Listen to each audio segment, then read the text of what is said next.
So we are going to discuss the topics from 26th January to 1st February. Okay. This is a timeline. And these are going to be the issues we are going to discuss. Issue means you know, right? Okay.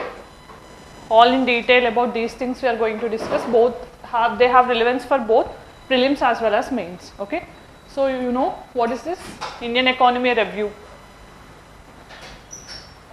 A mini survey that was released, right, by the Government of India. So we are going to discuss the key highlights. Then you know recently Paytm, okay, so suffered some losses in stock market, right? Its value has fallen from 700 to almost 400 today morning, and Paytm's founder made a tweet also. Yes, Paytm karo and all, right? So we'll see why is this happened all and all. Then suspension of MPs, okay. So what is this issue? Why? Because recently budget session started, right, again. So revoked means previous suspension was revoked. So we'll look into this detail. And status of snow leopards, because you know first time assessment happened in the recent time. So we are going to discuss about this in detail. Corruption index. Then UN Refugee Agency for Palestinians. Why this agency is in use?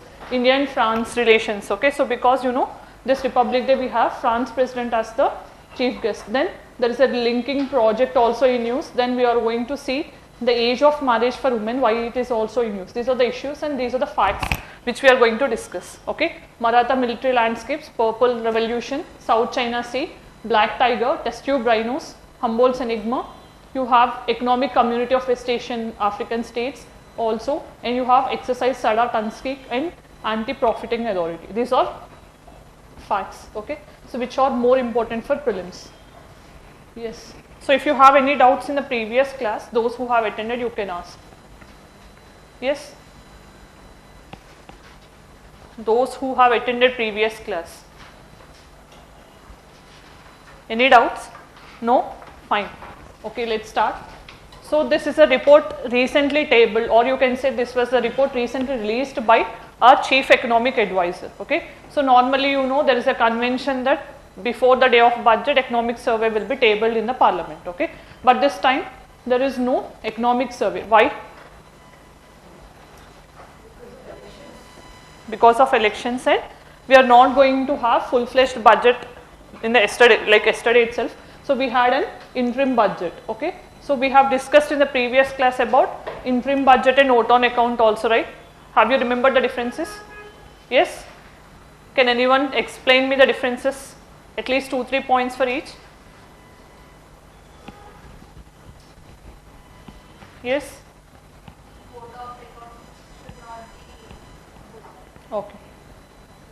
So in interim budget there can be proposals to taxes. Okay, so they can change taxes and all, but that doesn't happen in vote on account. Vote on account means only for expenditure you are requesting the authorization of parliament. Okay, because in the election time, okay, so government may change, there is a possibility. So only for 3 to 4 months of period you are asking the parliament to give some sanction for the expenditure. That is what vote on account we call. Okay, there won't be any changes in the taxes.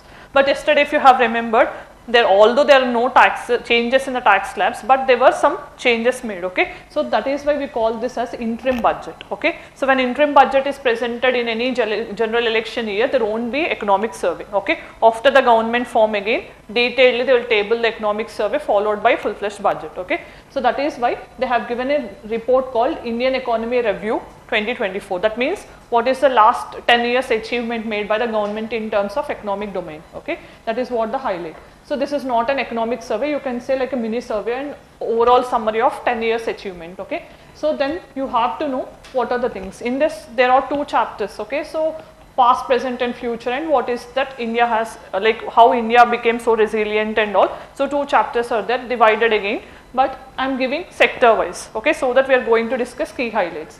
Economic growth projections, if you see, almost for the last 4 years after COVID-19, we are able to achieve average growth rate of above 7%. Okay, that is what India only has achieved. What did the word used by economic advisor is? We have shifted from fragility to stability. Okay, we are in fragile 5 previously, in very delicate economy, but now we became one of the fastest growing economy. So this is what you can show, elaborate, or you can like justify using this particular data in your answers. Then what is the growth rate in the world? If you see, only around 2 to 4% is the growth rate in the global economy, but India is growing at a pace rate of 7%. This is a very commendable thing. Then historic growth of 7.2% was achieved in financial year 23 and 8.7% in 2022. Okay. Then global outlook, if you see, India is one of the fastest growing economy for the last 3 years. In domestic demand, okay, so for the private consumption and investment are also high, okay. So when in consumption and investment, both are the drivers of economic growth, okay. So when these two both are very good, then we can have resilient growth. Then what are the reforms impact? If you see last decades government reforms credited to, what are the reforms that were introduced in the last 10 years which have contributed to economic growth? Name a few. Indirect taxes reform, that is GST, introduction of GST. Then very good, insolvency and bankruptcy code introduced in 2016. Then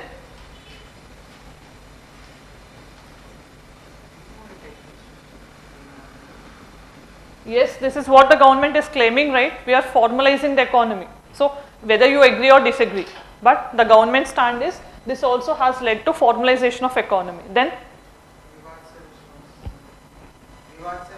Vivad se Vishwas, litigation, okay. So because government will be the most litigant on most of the cases, so they wanted to reduce that litigation, okay. In that way they wanted to contribute. Then Vivad se Vishwas, very good. Then in economic domain, what are the other reforms brought?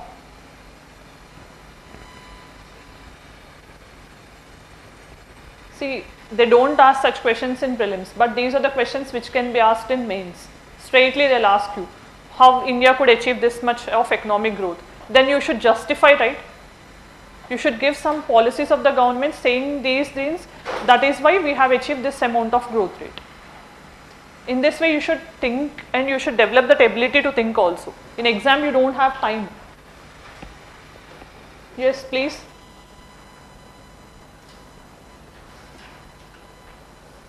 Many times I am emphasizing on Nari Shakti. You are all sitting on this side, but you will be keeping very silent. Yes? This Republic Day also they have spread the message of Nari Shakti. Women Reservation Bill is passed. What do you want else? Huh? Answer please. Yes. That's it. Make in India. Okay. Then Atmanirbhar Bharat you missed. In everything we are saying Atmanirbhar Bharat, right? Privatization. Okay. Disinvestment also. Again, because most of the people, some people will see pros and cons, okay, but what is the stance of the government is important, okay. So in these issues, don't go personally. Try to be neutral, okay. Then, yes, at least 5-6 you have to keep on side. Then with respect to supply side, infrastructure investments and manufacturing also got a boost, okay. You know, there are so many projects launched, right? National Infrastructure Pipeline, okay. So we have Gati Shakti, PM Gati Shakti, so many schemes were launched, corridors also. So every budget is focusing on boosting infrastructure. So those things you have to try. Then with respect to stock market, India recently achieved this feat of becoming the 4th largest stock market, okay. So what happens when we are becoming 4th? For market there is more money, that's it, right? When we are getting to a better position means more companies which are on the stock market are able to get money. When we are expanding, that is a good sign for the economy. So this is what you have to justify. Then with respect to potential as world's 3rd largest economy. So if you know, India is aspiring to become world's 3rd largest economy, and we wanted to achieve how much? $7 trillion, okay. So that is what the main focus of this document is. Although we wanted to achieve 5 trillion soon, but this document is aiming to achieve $7 trillion by 2030, okay. That is the year we have kept. So in this 2030 outlook, what did they say? We are expected to surpass Japan and Germany, okay. These are in 4th and 5th positions, and we are in the 5th position, so we could achieve the 3rd largest economy status. So what are the first 2 economies? US and China, okay. Then GDP target we have of achieving $7 trillion by 2030, this you know. Public sector investment, okay. So significant increase in infrastructure investment is also one of the reason for this particular growth. Financial sector, you know, strong, healthy and growing non-food credit, okay. So financial sector also there is lot of credit being dispersed, okay. So through different loans, mudra loans you can say, or recently we have for street vendors also there is a program. What is that program? Swanidhi, PM Swanidhi, no, street vendors are getting financed. And yesterday if you have remembered in interim budget also for youth, they have given a corpus fund of 1 lakh crore rupees, okay. So long term financing for youth, these things are helping. Then Jan Dhan Yojana, you know, okay. So financial inclusion, and how many people? 55% of the people who got benefited of this scheme are women, okay. These are the things which are highlighted. See, although you need not remember everything, when you are writing sector specific answer, just quote 1 or 2 lines or data from these things, okay. You need not read entire 74-page document and you need not keep everything in your mind, okay. For financial inclusion, if you are reading, when you are reading the topic, just quote these data from economic survey or the recent one, okay. So you just mention those in your notes there itself so that you can add this as value addition, right. Then net financial assets, improvement in the household financial assets also increased. What are these financial assets?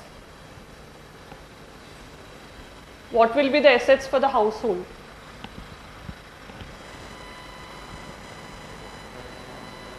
You know the difference between asset and liability, right? Bank loans, deposits. That means sharing, I am not meaning of sharing, but savings rate increased in the economy. That is what they want to say, okay, financial assets. Then India is the 3rd largest fintech economy. What is fintech? Financial technology, okay. So whatever you are using in banking and all these things, okay, with respect to that we are next to US and UK, okay. In this also, when we are using more technology, we are becoming more robust and transparent, okay. Then challenges, what are the challenges that India is facing along with opportunities? Global risks are there, geopolitical risks always, okay, like Russia-Ukraine war, afterwards we have Israel-Palestine followed by Houthi rebel attacks and all. In the same way, supply chain disruptions are always there, okay, which is impacting Indian economy some way or another. Then technological progress, okay. So you have AI and global manufacturing. So AI you can see on the good side and bad side, right. So we are progressing, at the same time it is resulting in unemployment as well, okay. So this is also one challenge, how to mitigate this AI impact, okay. Then energy transition, okay. We wanted to achieve so many goals like net zero emissions, we wanted to reduce carbon intensity and all, but at the same time how we are transiting from this is very important, right, because we are largely dependent on coal, okay. So this is also one major challenge we have. Then vaccination also contributed, okay. So we have double vaccinated, no, most of the people got vaccinated. So this has contributed to quick economic recovery. And yesterday itself, if you have observed the statement of finance minister, she said India hasn't gone through K-shaped recovery. You know K-shaped recovery? K-shaped, V-shaped recoveries we have, no. So she said India, K means this, okay. So after a sharp decline, again there will be rise of, okay. So this was not witnessed in India's growth pattern. That is what finance minister has said. Even oil supply management, okay. So if you have remembered, during this Russia-Ukraine war, crude oil prices has immensely raised, okay. After that also, the burden was not transferred to the consumers because we could make a deal with Russia to get at a cheaper prices or discounted prices, or even we tried to exchange within local currencies only, trade within local currencies, okay. So those things even help us, okay, helped us in saving so much of forex reserves, okay. That is one, oil supply management. Then what is the future outlook, what we wanted to achieve, okay. So aspirations and confidence, this is what the government wanted to achieve among the youth, all inclusive. Yesterday also, if you have remembered, on 4 castes they said Gnan, okay, farmers, poor, women and youth, okay. So all inclusive welfare approach. GDP also that redefined, right, okay, governance, development and performance. Same way, GDP growth rate they wanted to achieve about 7% growth rate in the coming days also, and hyper globalization shift. If you have seen in the recent time, anti-globalization tendencies are increasing in different economies, right, okay. So how we are overcoming this is also one important thing which we have to tackle, okay. Then artificial intelligence impact is one thing, and energy transition as we have discussed. So these are the challenges, and other things which are highlighted is 7% growth rate we have discussed already. And when the global economy is growing at only 2%, we are achieving 7% growth rate. This is commendable, okay. Then India is focusing on onshore and friendshoring of production. With respect to transportation logistics also, we are taking some measures, okay. Like yesterday, if you have seen, decongestion corridors also established, okay. So infrastructure, if it is improving, financial exclusion decreases, okay. That is why if you have seen, so many programs were launched, okay, corridors, rail corridors, all these things, okay. Then CA is saying lowering logistic cost. Logistic means what? Do you have all idea about what is a logistic? Simple. Transportation of goods and services from source to destination, okay. So what you all incur. So if this cost is less, then automatically that will be transferred to the price, right? So low price only you will be getting. So that will expand the market share. So India has advantage in this. Unemployment rate also has declined post COVID. That is what they say. And there has also been a rising labor force participation in women. With respect to women also, they have found that labor force participation in women is also increasing in the recent data, okay. So since 2014, India has reversed this high fiscal deficit and current account deficit to controlled fiscal deficit, and you have seen yesterday they have kept a target of 5.1%, later they wanted to achieve 4% also, okay. So this is what. Then foreign exchange reserves have covered almost 11 months of import, okay. Because of this shortage only we had balance of payment crisis, right, okay. So forex reserves also are there for 11 months of imports, sufficient or there, okay. Then PM Jan Dhan Yojana we have seen from 53% to almost 78%, and these things you have to write, okay, in mains. From 23% labor force participation increased to 37%. This is a significant thing which helped this Skill India mission, Startup, Stand Up India. So you know the difference between Stand Up India and Startup India, right? Yes? What is the difference between Stand Up India and Startup India? Stand Up India ante national anthem appudu nunchodama.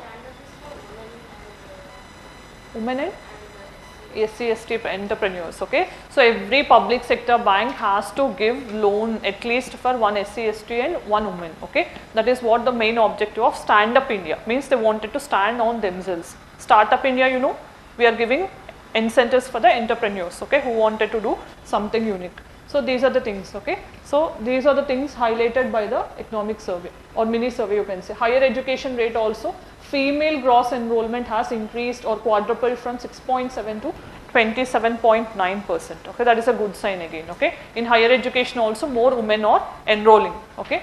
Then supportive measures are taken from MSME. You know, so much credit guarantee programs are also getting released for incentivizing this MSMEs, okay. Always MSMEs growth will result in Indian economic growth because of large scale employment they provide, export potential and different things, okay. So you have to focus on MSMEs.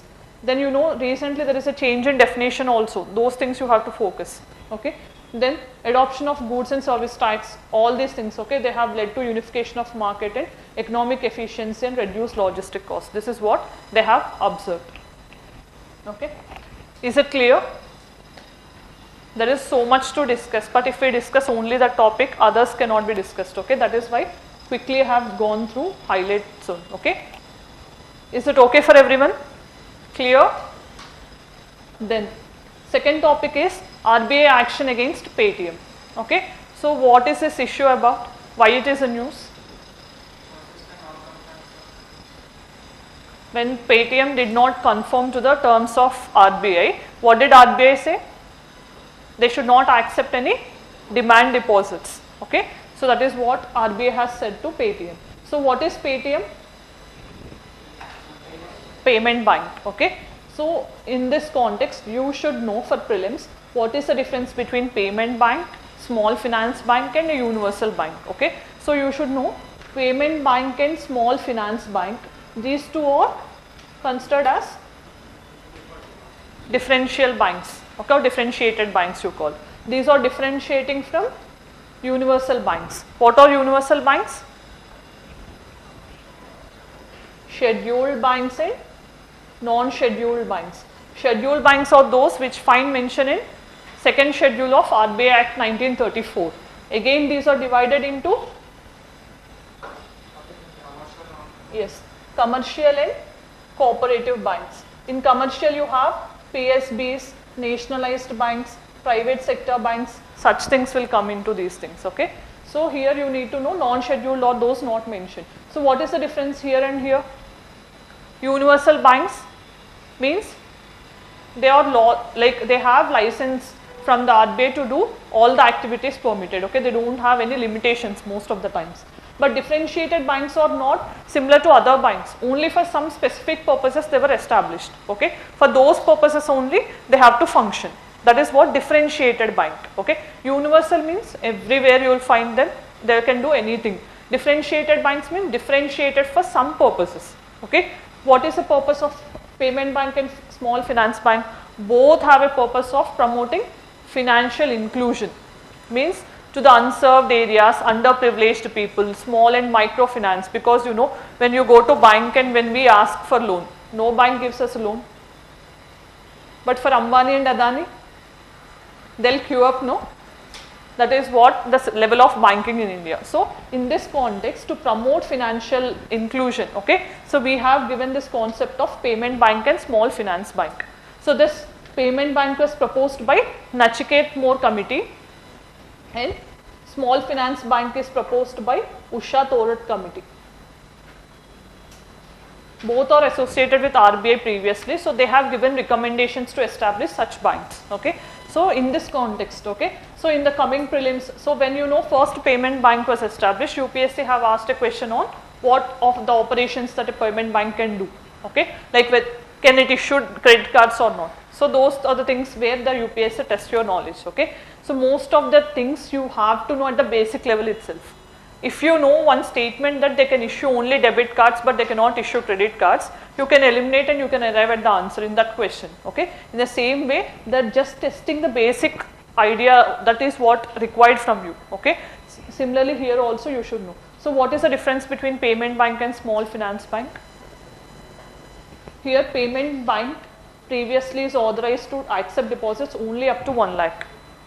Okay, but small finance bank doesn't have any such restriction. Okay, and here if you remember, you know there is a condition that bank has to maintain CRR and SLR, right? You know what is CRR and SLR? CRR means cash reserve ratio, right? What is this cash reserve ratio mean? RBI has to keep, bank has to keep with RBI, because in case of any emergency, because if you people deposit in bank, okay, suddenly bank doesn't know when we again expect money from the bank. Okay, so at that point of time some money has to be kept as vault. Okay, so that money can be reimbursed to the depositors. So that is why the concept of CRR is introduced. So CRR is applicable for both. Okay, even scheduled commercial banks also have to maintain CRR, certain limit. Okay, around 4% it is there. Then what about the SLR? Statutory liquidity ratio. What does this mean? Liquidity means cash or money. Okay, so what is statutory liquidity ratio, man?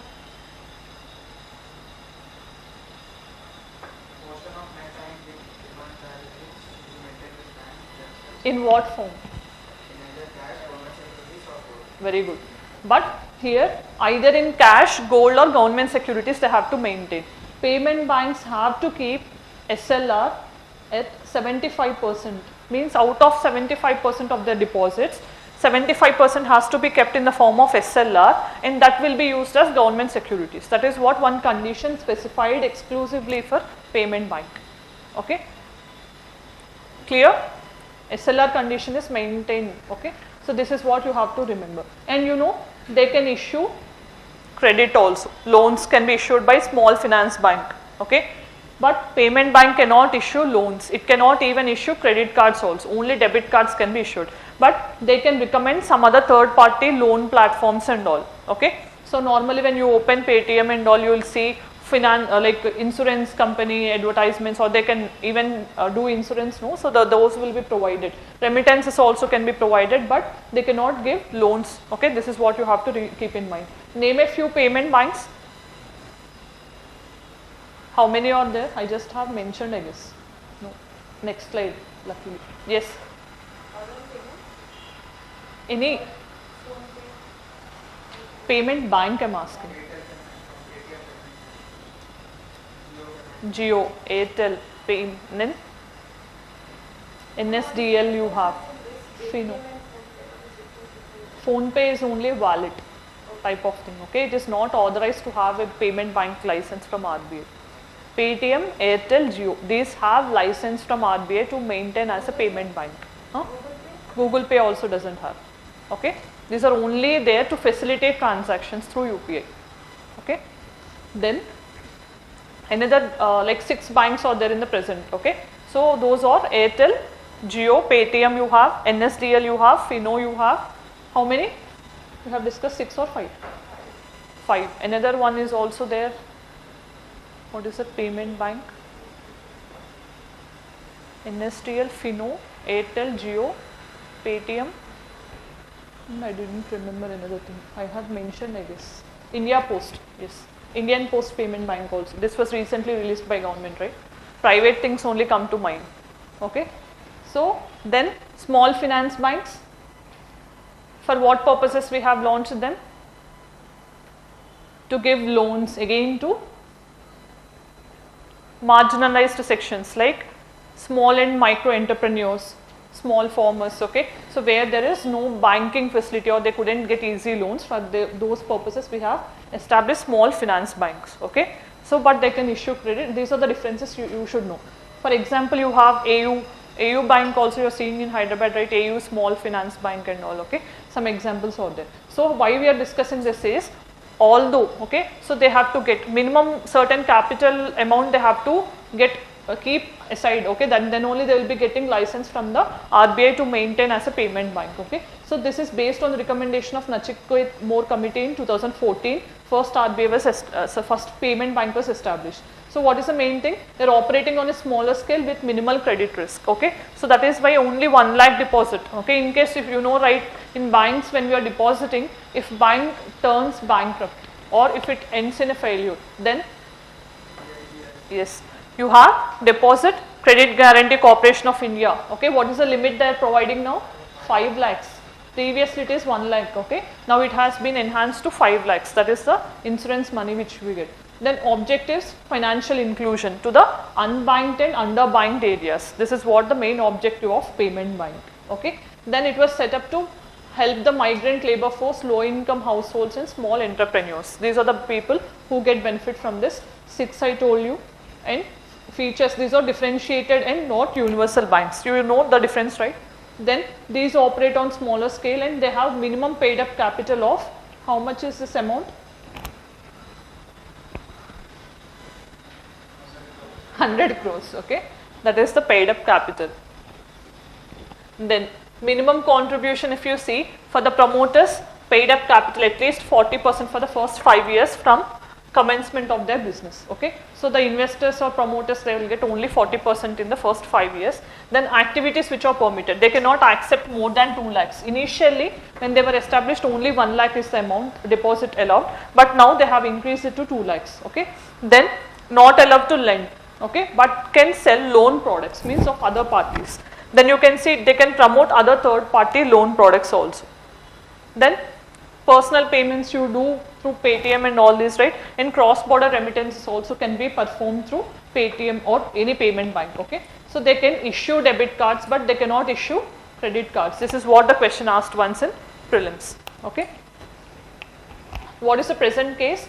Paytm was barred, okay, from offering practically all of its key services. Even it cannot use wallets for, like we cannot use after February 29th, according to RBI circular, okay, Paytm wallet and FASTags for these purposes it cannot be used, okay. And also account has to be terminated. In post payment bank, Paytm payment bank we have, if any person have account, those have to be terminated and customers are allowed to withdraw and use that money whichever is saved in the payment bank account. Okay. Then what are the reasons behind? RBI is saying they haven't complied to this KYC, okay, know your customer norms, and against allowing this, okay, so they are using this money for risk purposes because China based entities, they have invested huge sum of money in Paytm Payments Bank, okay, although we say it is Indian, but large share is held by Chinese, okay, and they didn't have enough barriers to protect information. When China is controlling, there can be a chance of manipulation of data also, right? That is why, government has taken some measures. Then Third one is clear with this second one, right? Third one is with respect to suspension of MPs. Okay, so if you have remembered in the last winter session, almost more than 140 MPs from both Lok Sabha and Rajya Sabha were suspended for different reasons. Okay, main reason is when they have disrupted parliamentary proceedings in the light of breach of security in parliament, right? Some persons entered and they created some tussle and all. So what happened is, because of this, some MPs, okay, who are objecting the parliamentary proceedings, they were suspended. Okay, so what is the main thing you have to keep in mind? Why we are discussing this issue is, I thought that there can be a chance of framing a prelims question from this topic. Okay, because previously it is only in Rajiv Gandhi's tenure, that is in 1989, only 60 MPs were suspended, and that was a record, okay, in the parliament history. But now this has almost doubled, right? It doubled more than it. Okay, so almost 140 MPs have been suspended. So there is a difference between suspension and disqualification, right? You know the differences, right? When a member of parliament can be disqualified on 2 grounds, and 2 authorities have the right to disqualify. What are those?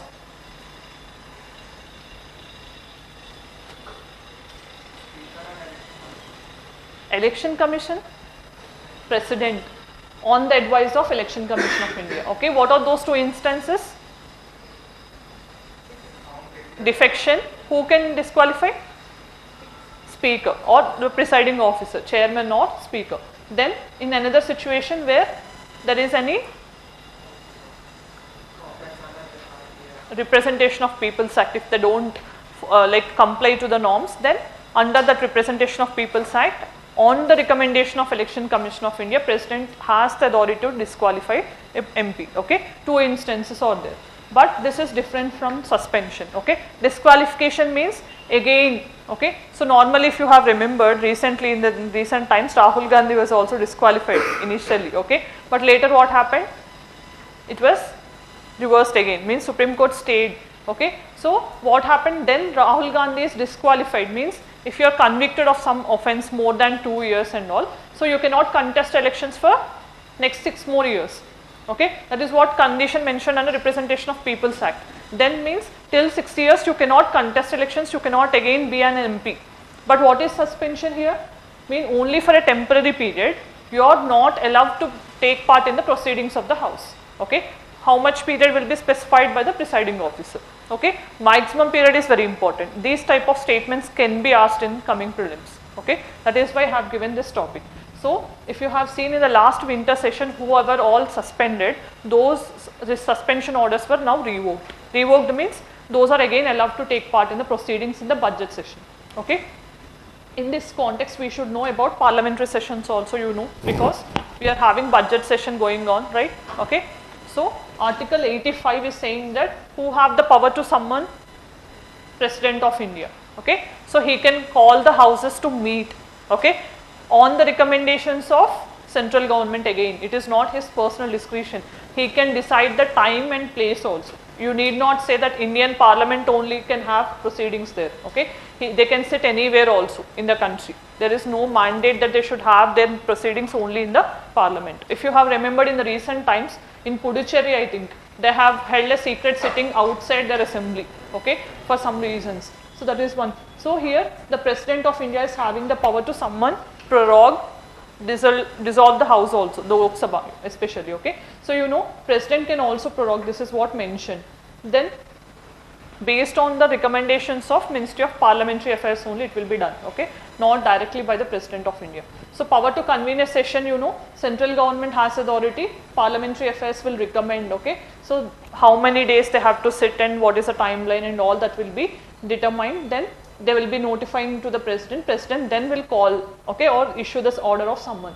Then you know there is no mention about the timetable, okay, of parliamentary proceedings in the constitution. This is what an important fact you should know. Okay, although we are following 3 session practice, that is a convention itself, there is no norm mentioned in the constitution that 3 sessions have to be held.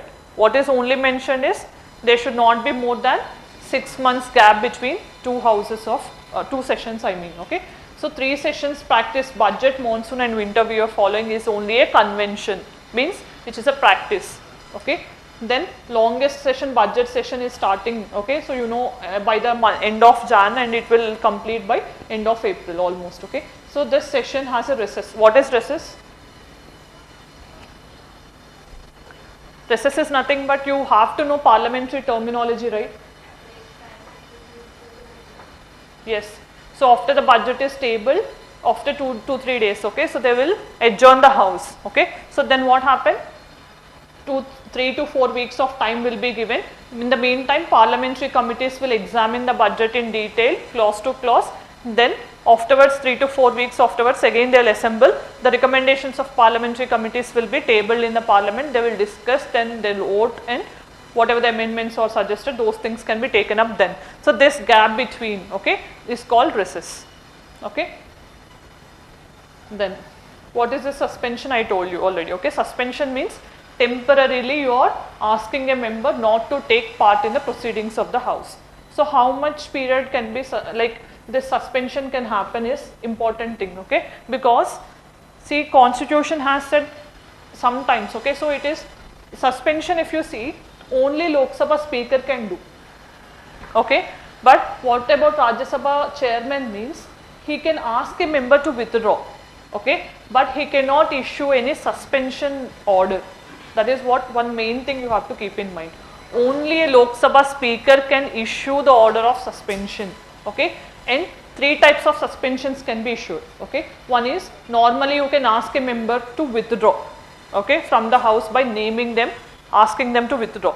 In the second instance, by adopting a motion, okay, of the house, means like if this person has to be suspended or not, a motion will be taken up in the house and all the voting will take place. According to the voting they can determine. That is second type.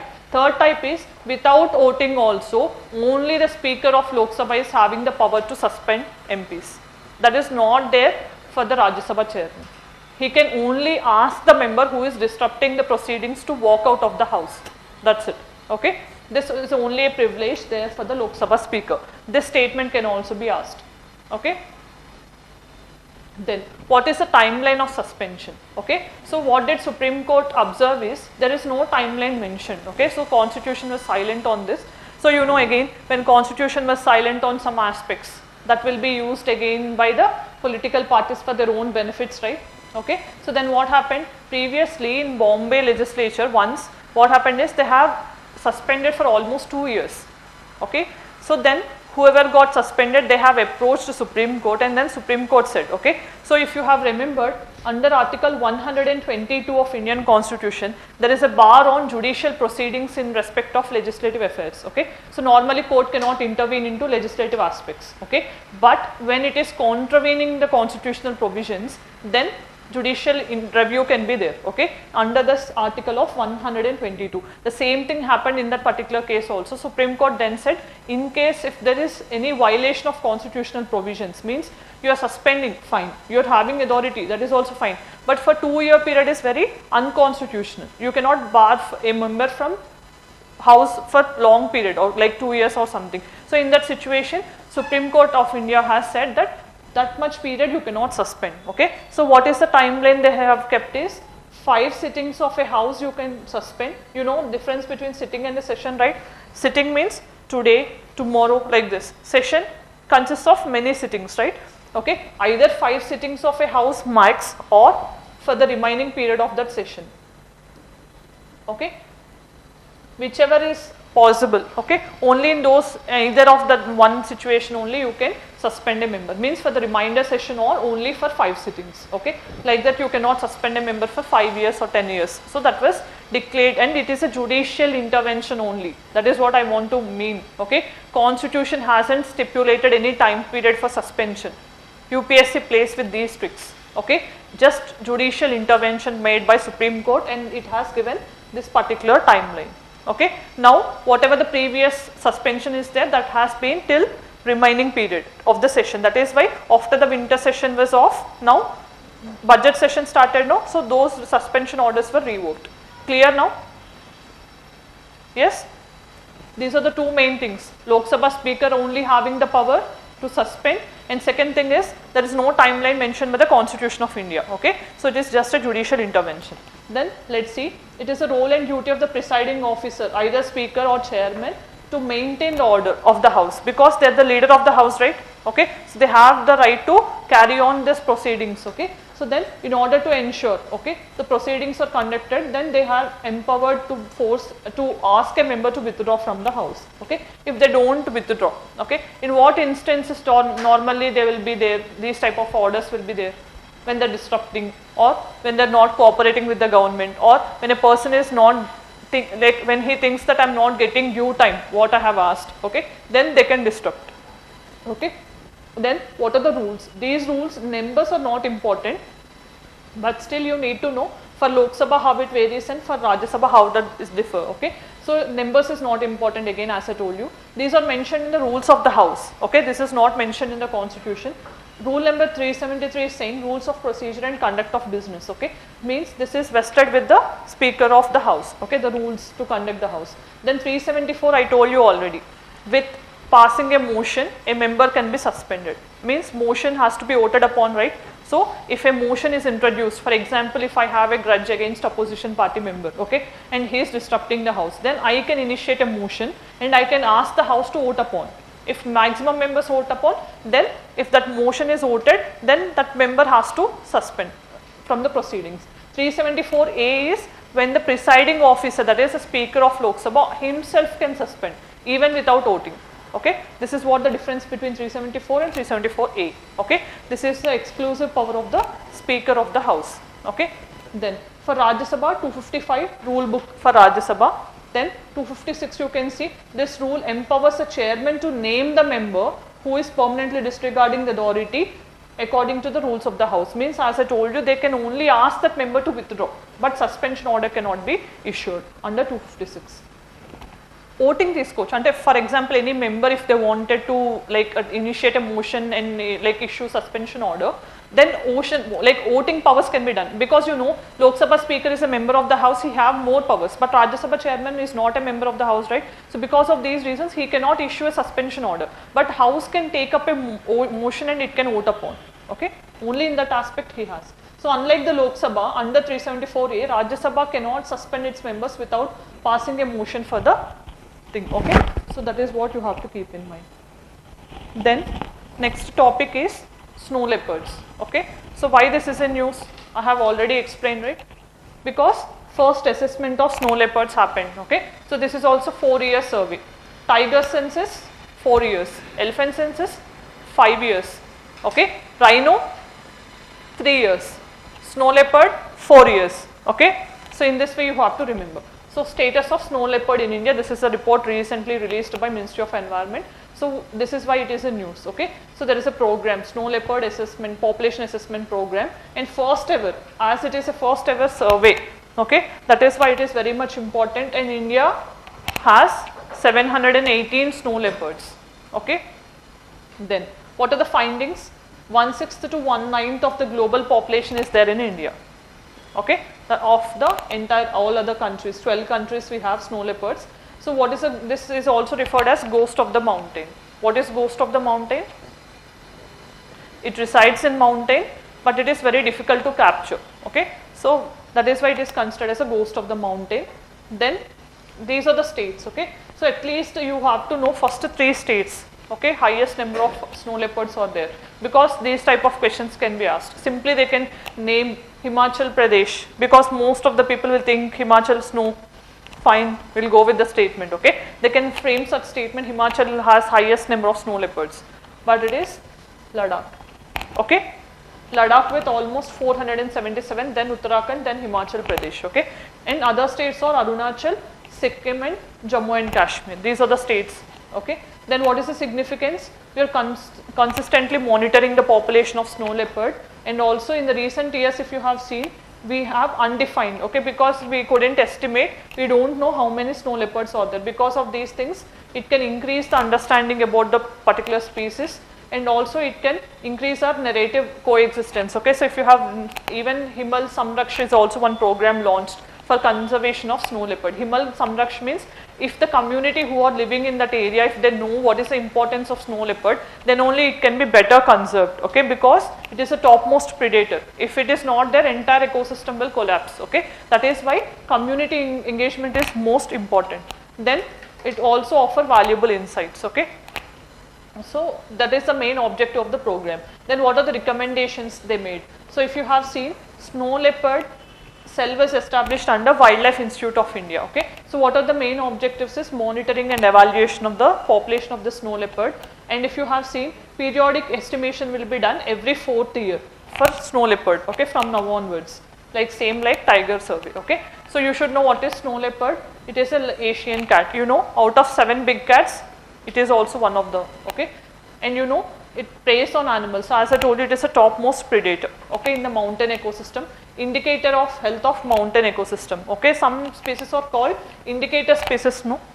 In the last class we have discussed about keystone species, if you have remembered, okay. Flagship species also we have discussed in the earlier classes. Same way, indicator species means just by seeing this we can understand the ecosystem and its status, okay. It indicates something, that is what meaning of the word indicator species, okay.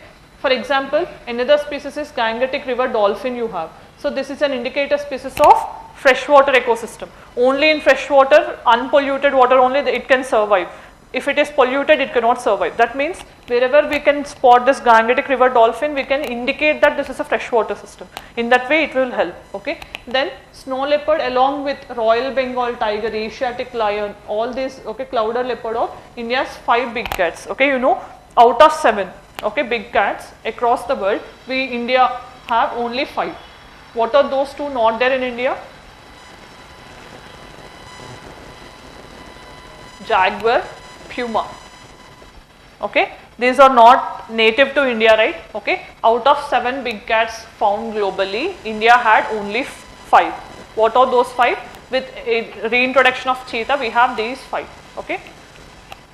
You can see snow leopard, Royal Bengal tiger you found in Sundarbans, right, okay, in different parts. Asiatic lion you have in Gujarat. Indian leopard you found it very often, even Tirupati and all places also you will see leopard and all. Clouded leopard, this is a state animal of Meghalaya, clouded leopard, okay. Then these are the 5 animals. It is also termed as ghost of the mountain. Then habitat, I told you, mountain ranges of Central and South Asia. Central Asian countries you have, right, 5 Central Asian countries. In those also we can find the snow leopard. So you can see in India, as I told you, these are the states, Western and Eastern Himalayas, Jammu, Kashmir, Ladakh, Himachal, Uttarakhand, Sikkim and Arunachal Pradesh in the Eastern Himalayas. Then these are the 3 national parks, okay. If you have remembered, previously UPSC once have asked a question with respect to one spot in Uttarakhand, okay. They have asked which species can be found in this particular national park, okay. So those type of questions can also be asked. That is why you need to know which are the top 3 places where snow leopard can be found, okay. One is Kibber Wildlife Sanctuary in Himachal Pradesh, Ulli Valley in Ladakh, and you have Hemis National Park in Ladakh. This is high altitude national park and largest national park of India, okay, Hemis National Park. In these 3 areas we can find the snow leopard. Then protection status is very important, vulnerable, okay. CITES Appendix 1, Wildlife Protection Act, Schedule 1, clear. Then these conservation measures are also equally important, okay. So if you have remembered, Project Snow Leopard, it was launched by Government of India in 2009, okay. What else are the projects we have? Just name quickly. Project Tiger, 1973, yes. Project Cheetah, okay. Go according to timeline, right. Project Elephant, which year? 92, yes, good. Then how many of you, if there is a question to arrange some projects in chronological order, if that question is asked, and if you couldn't answer, how many of you will feel guilt at that point of time? No? Why? That is easiest question, right? Why do you leave?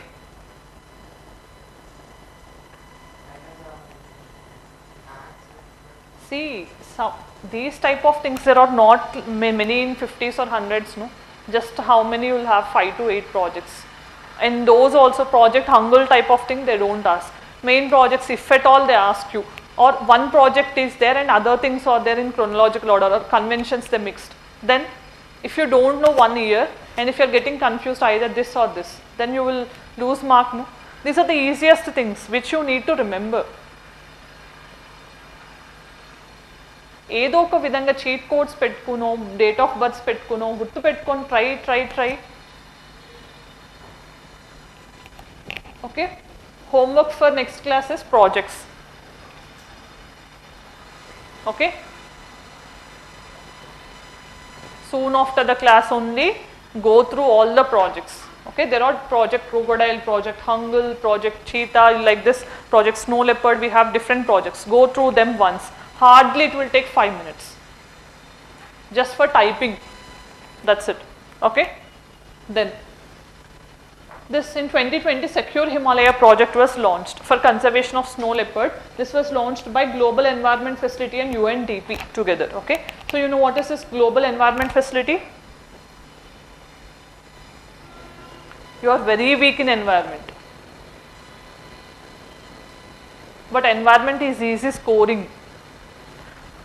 It funds as a financial mechanism for 5 conventions. At least do you know that? What are those 5 conventions?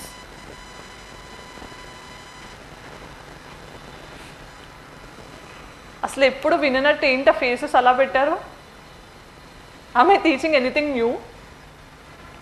ఇక్కడ ఎంతమందికి environment classes అయిపోయి ఒకసారి చదవడం ఏదో ఒకటైనా అయింది? గుర్తుంది అని అడగట్లేదు నేను, జస్ట్ ఏదో చదవడం అయితే అయింది మీ సైడ్ నుంచి. Just honestly raise your hands. I appreciate honesty. You people raise, I know. 4, 3, 4, 8. Only 8. You didn't complete environment. Classes అవ్వలేదా లేకపోతే చదవడం అవ్వలేదు? Classes అవ్వలేదు. Okay, fine. Okay, so this Global Environment Facility is an outcome of Rio Earth Summit 1992. Okay, so it works as a financial mechanism for 5 conventions. What are those? Yes, answer then. CCD. Okay, UNFCCC. CBD. తెలిసినని చెప్పండి, ఏదో ఒకటి తగులుతుంది. Yes. Then అంతే, ఈ famous కాదు 3 వచ్చేసాయి ఈజీగా. Stockholm Convention on Persistent Organic Pollutants. Have you heard about this any time? Which was signed in 2001 and it come into force in 2004. Stockholm is the capital of Sweden. కాదా? ఏంటి కాదన్నట్టు తలాలు not చేస్తున్నావు? Stockholm is so famous in environment, right? First human environment conference happened in Stockholm, 1972. Adi attend ayyakani Indira Gandhi, who is an environmentalist, she launched Project Tiger. Wildlife Protection Act 1972. అవేం ర్యాండమ్గా జరగలే. అక్కడికి వెళ్ళి వచ్చాక first time world మొత్తం recognise చేసింది ఏంటంటే environment impact అవుతుంది మన డెవలప్మెంట్ వల్ల అని చెప్పి ఫస్ట్ కాన్ఫరెన్స్ ఎప్పుడు కండక్ట్ చేస్తారంటే 1972 జూన్ 5th రోజే. అందుకనే వరల్డ్ ఎన్వైర్న్మెంట్ డే అనేది జూన్ 5th సెలబ్రేట్ చేసుకోవడం జరిగింది. ఫస్ట్ టైం ఎన్వైర్న్మెంట్ అనేది ఒకటి ఉంది అనేది అప్పుడు అర్థమైంది అందరికీ. అప్పటి వరకు ఎంత కావాలంటే అంత ఎక్స్ప్లాయిట్ చేయడమే తెలిసింది. Okay, there is linkage. So that is the first one. Second one is Stockholm convention on persistent organic pollutants. Persistent అంటే ఏంటి? ఏవైతే పొల్యూటెంట్స్ అట్మాస్ఫియర్లో ఈజీగా డిగ్రేడ్ అవ్వకుండా లాంగ్గా ఉంటాయో, అంటే ఫర్ లాంగ్ లైఫ్ ఉంటాయో, వాటికి రిలేటెడ్ కన్వెన్షన్ ఇది Stockholm persistent organic pollutants. This is another one. And you have Minamata convention అని విన్నారు ఎప్పుడైనా? Mercury pollution. Okay, so this is the 5th convention. For these 5 conventions, global environmental facility is working as a finance mechanism. Okay, then UNDP. Okay, you know UNDP means for developmental projects it will fund. Then these two have established first snow leopard conservation center in Uttarakashi in Uttarakhand. Then India is also a party to global snow leopard ecosystem protection program in That is in 2013. This we'll discuss in detail again. Himal Samraksha I told you already, okay? For community voluntary conservation of the snow leopard, launched in 2020 with the help of Wildlife Institute of India, WII. Then in 2019, first national protocol also launched on snow leopard for assessment, okay? But we couldn't continue that particular thing because of COVID-19, and we couldn't receive that data. Then in 21, critically endangered list of species, okay? Snow leopard is also one of the things. So try to observe these species. Sometimes the questions will be centered around these species only. We think UPSC is asking the questions randomly. Either they'll test you the basic knowledge or your common sense. Most of the questions, promise, I am saying this fact, I know even I and you people also don't have that common sense, okay? But at least 10 to 15 questions can be solved with using common sense. Do you agree or not? But మనకి మామూలుగానే common sense పనిచేయదు, అంత స్ట్రెస్లో ఇంకేం పని చేస్తుంది? Yes or no?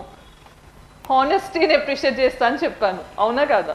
Okay, but అదే కావాలి అక్కడ ఎగ్జామ్ హాల్లో.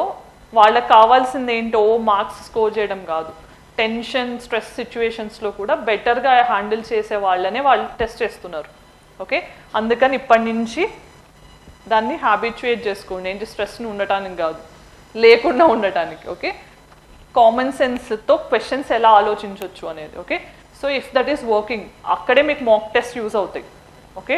సో మీరు ఎలా ఆలోచిస్తున్నారు అనేది ఒకసారి వర్కౌట్ అవుతుంది, లేకపోతే లేదు. మీరు అన్ని 80 క్వశ్చన్స్ 90 క్వశ్చన్స్ తెలిసి చేయరు కదా, you have to take some risk, okay? ఆ రిస్క్ అనే దానికి కొంచెం కామన్ సెన్స్, కొంచెం లాజిక్ ఉంటే ఇట్ వర్క్స్. ఆ రెండు లేవంటే doesn't work. That's it. Then this is global conservation efforts. What we have seen is national previously.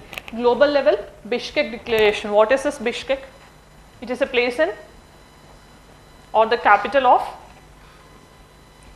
Kyrgyzstan, okay? Recently, that is why this snow leopard is very important for next prelims, because Kyrgyzstan has designated snow leopard as its national symbol, okay? Kyrgyzstan, its capital is Bishkek. So you have St. Petersburg Declaration for tigers, no? For doubling of tigers. Initially ga manam 2022 ki doubling of tigers target reach avvalani pettukunnam, but India achieved it in 2018 itself, doubling of tigers, okay? St. Petersburg Declaration Russia lo elago, Bishkek Declaration snow leopards ki ala jarigindi, okay?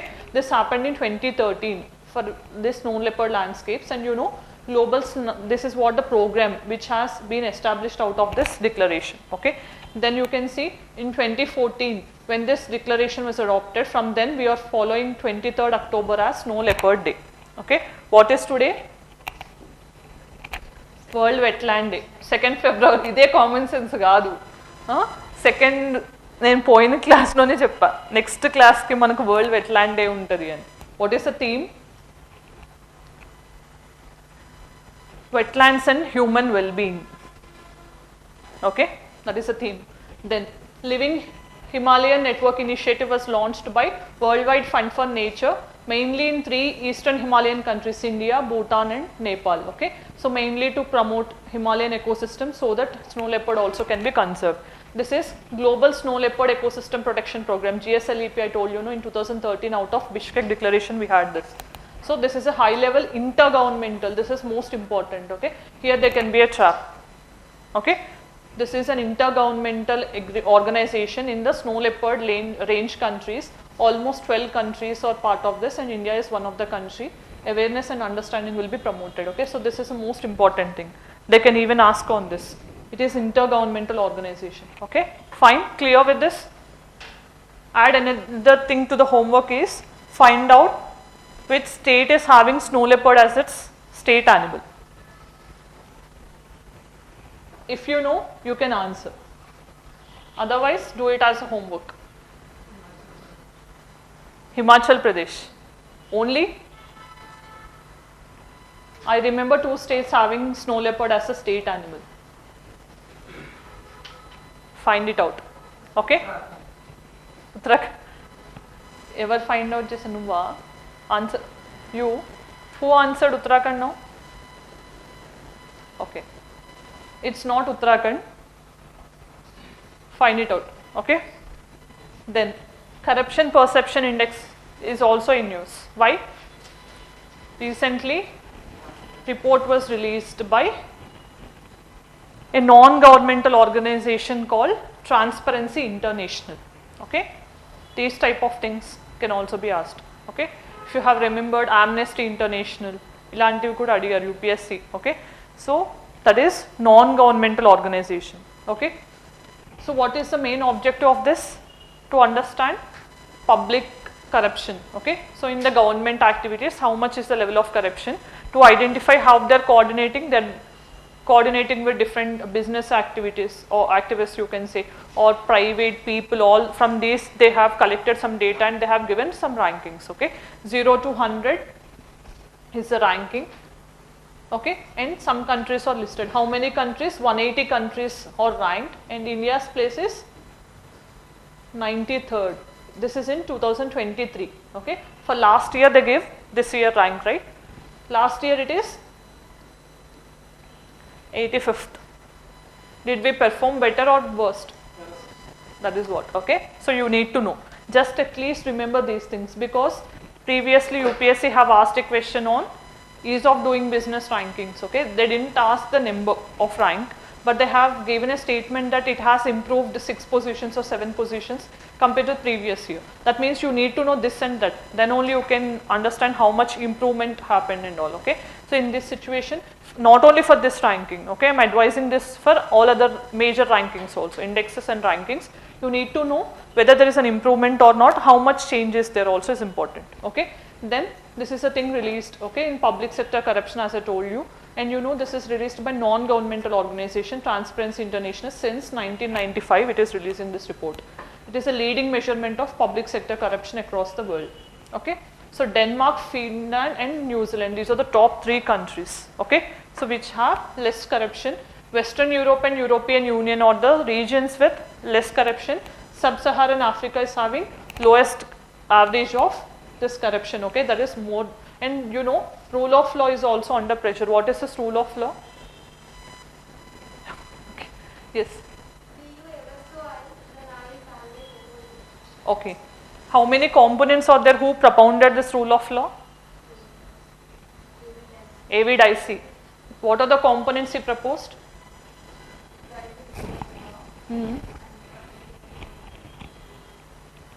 There is another thing you missed. No one is above the law. That is the first one. Second thing, equality before law. Third,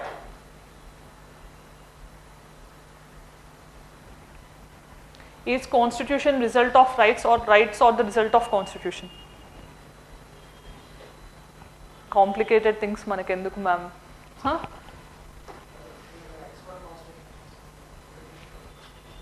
But that is not true with India.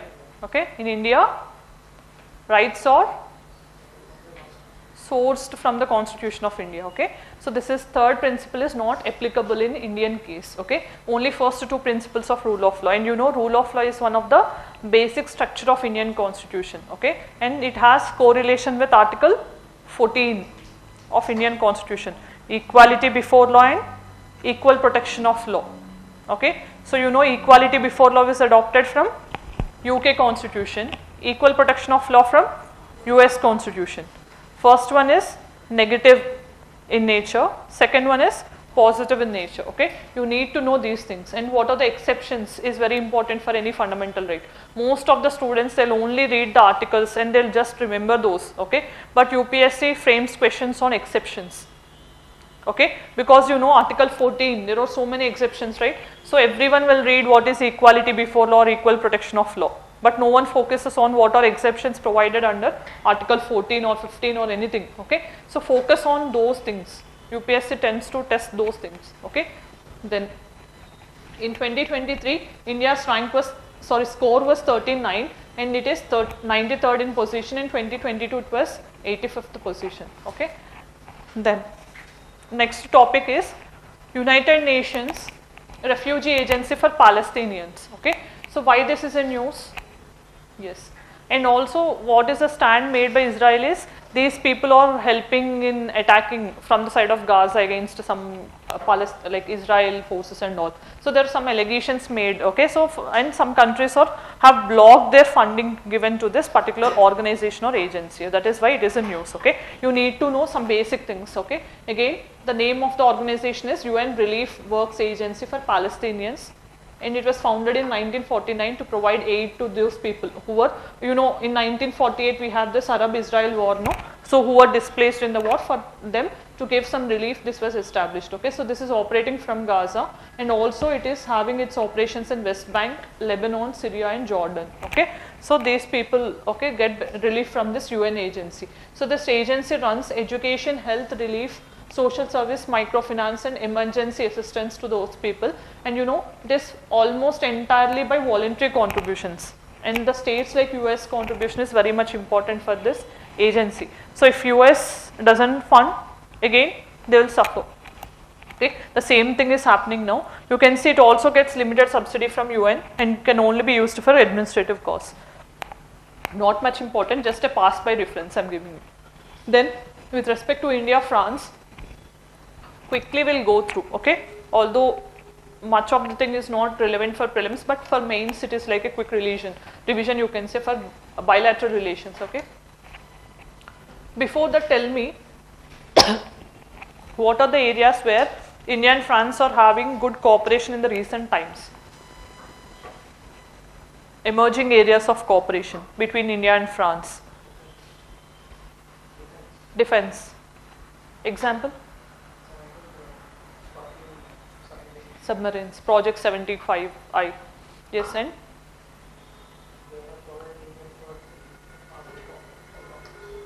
Okay. Then? Rafale. Then? Higher education. Recently, the President of France have announced. Yes, and? With respect to energy, you are missing out. International Solar Alliance, okay. So with respect to energy also, energy and defense, these are the most thriving sectors of cooperation between India and France in the recent times. Although other sectors also we have, but mainly we are focusing on these two. Then why it is in news, you know, okay. So when Emmanuel Macron has visited India, so there is a bilateral discussion between Indian Prime Minister and France President, okay. Before that, let me know what are the features we have borrowed from French Constitution.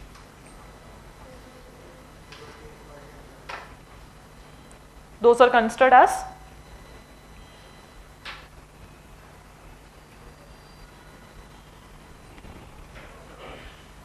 golden trio of French Constitution, because the result of French Revolution 1789, okay, liberty, equality and fraternity are the outcomes of French Revolution. From then only we came to know across these ideology and all, okay. Then is there any other thing we have adopted from France? Yes? No?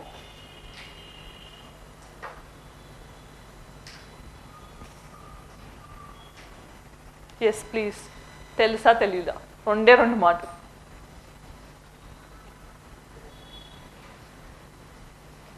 Telida? Passa? Sources of Constitution అనేది ఎన్నిసార్లు చదువుంటారు ఇప్పటివరకు? చదవలేదు అసలు? చదవాలి, గుర్తులేదు. అలా అయితే ఎలా?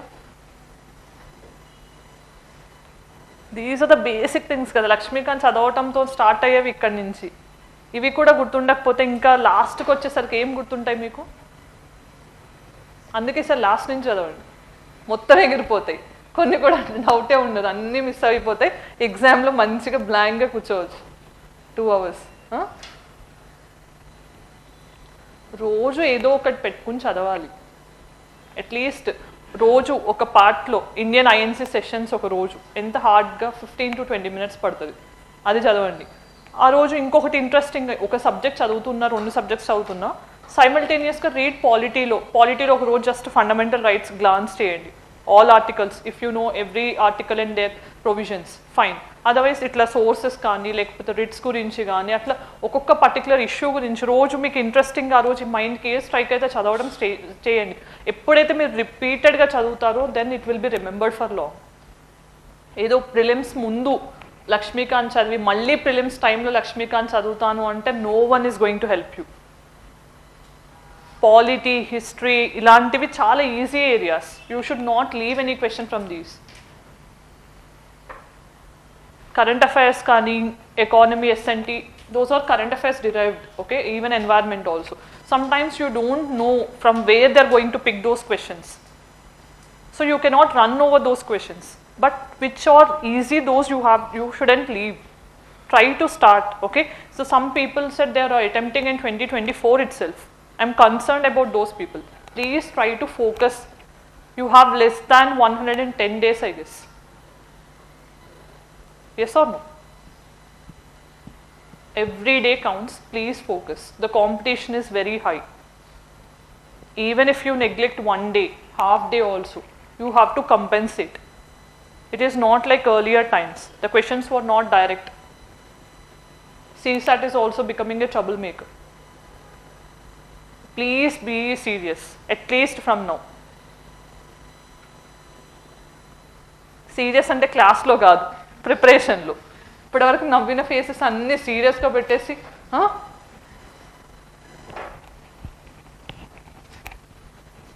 Wear is the word republic taken from?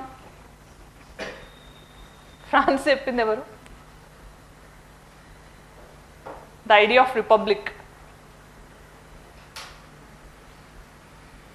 See, in mains there is a syllabus mentioned under polity that you have to comparison of Indian constitution with other constitutions you have, right? In 2022 or 21, if I do remember, in mains they have asked a question between Indian constitution and France. What is the presidential election? How do they differ?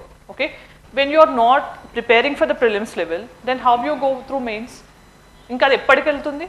First prelims అయ్యాక mains చూసుకుందాం అనుకుంటారు most of the people, even I also when I started. Okay, but what happens? Prelims అయ్యి ఏదో ball బచ్చికాయ అన్నట్టు అయ్యింది అనుకుందాం, mains దగ్గరకు వచ్చేసరికి ఏమవుతుంది? అదేం అవ్వదు. ప్రిలిమ్స్ అయ్యాక చూసుకుందాం అనుకుంటాం. Time will go on. Then మళ్ళీ ప్రిలిమ్స్ నుంచి మనకేం సీఏ లాగా ఏ ఎగ్జామ్లో అక్కడ ఆగితే అక్కడ లేదు కదా. ఎవ్రీ అటెంప్ట్ కౌంట్స్ మా, please be serious. Okay, so తర్వాత టైం ఎలా ఉంటుంది, ఫేట్ ఎలా ఉంటుంది అనేది ఎవరికి ఏం తెలియదు. What is in your hand, you have to utilize it to the fullest extent. Then India and France bilateral relations, 1948 we have established, okay, and you know France is the country which have supported India in many instances, like in even Kashmir issue and all. In many instances we got support from France, and in the recent year why we called Emmanuel Macron is not random. We have completed 75 years of diplomatic relations between India and France this year. Okay, that is why we have invited him as the chief guest. Okay, so when a person is going to be invited, okay, so there will be a lot of geopolitics involved in it. Okay, how is a bilateral relation between that country and how is the significance of that country to India? All these things will be taken care. Okay, and in 1998 we have started strategic partnership. Okay, with this year we have also completed 25 years of strategic partnership. Okay, because of these two instances only he was chosen. Then key pillars, defense I told you. Quickly have given Rafale, recent one you can write. Space related, GSAT-24 communication satellite we have launched from French Guyana. Okay, you know, heavy satellites. Okay, we have taken the help of France there. Civil cooperation agreement also was signed in 2008 between India and France. Economic cooperation, you know, IT corridors. Bilateral trade has reached almost $13.5 billion in last year. Okay, that is a increased bilateral trade, and you can see this. France is the 11th largest investor, and you can see India FDI also was almost $10.5 billion was received from France. Okay, so digital cooperation in different technologies, cyber security technologies we have. Culture and tourism, Namaste France is a program launched by Government of India. Okay, and French enclaves, you know, because we are under French rule for some time, right? So some parts of India like Puducherry, Karaikal, Mahe, and you have Chandernagore. This is a base of France in India, if you have remembered. All these four, okay, these are under UT of Puducherry itself, but in different states they are there. Okay, do you know this fact? That is what. అందుకే mapping కూడా చేయాలి అనేది. Ma'am అన్నీ చేయమంటారంటే అన్నీ చేయమన్నా ఎన్నో కొన్ని చేస్తే at least it will help. Okay, so Puducherry, Karaikal, Yanam, Mahe. These 4 are in 3 states. Okay, but they belong to the Union Territory of Puducherry. Yanam AP coast lo undi telusa meeku, but it comes under Puducherry Union Territory. Okay, same way Mahe and Karaikal in Kerala. Okay, coast daggarlo manaki. So this is what you have to know. Then key outcomes of the visit from the France President's visit: roadmap for India and France defense industrial partnership, defense and space, Airbus and Tata chopper deal was signed, cooperation in satellite launches. Although this is not important for prelims, in case if a question was asked on India and France relations in mains, you can quote. Then announcement made, 2026 is declared as India and France year of innovation. Okay. Then UPI was operationalized at Eiffel Tower. Okay, we started operation in UPI also, and Solar Academy was also established in Senegal. Senegal is a country in Africa, right? Okay, there it was established under this International Solar Alliance mainly, and it was partnershiped with this UNIDO, Industrial Development Organization of UN, and this is also Indian consulate was established, and even in France also, sorry, in Hyderabad, France consulate is getting established. Okay, these are the areas of cooperation. Fine, clear? We have exercises also, no? Those things you have to write. Okay, Varuna, Garuda,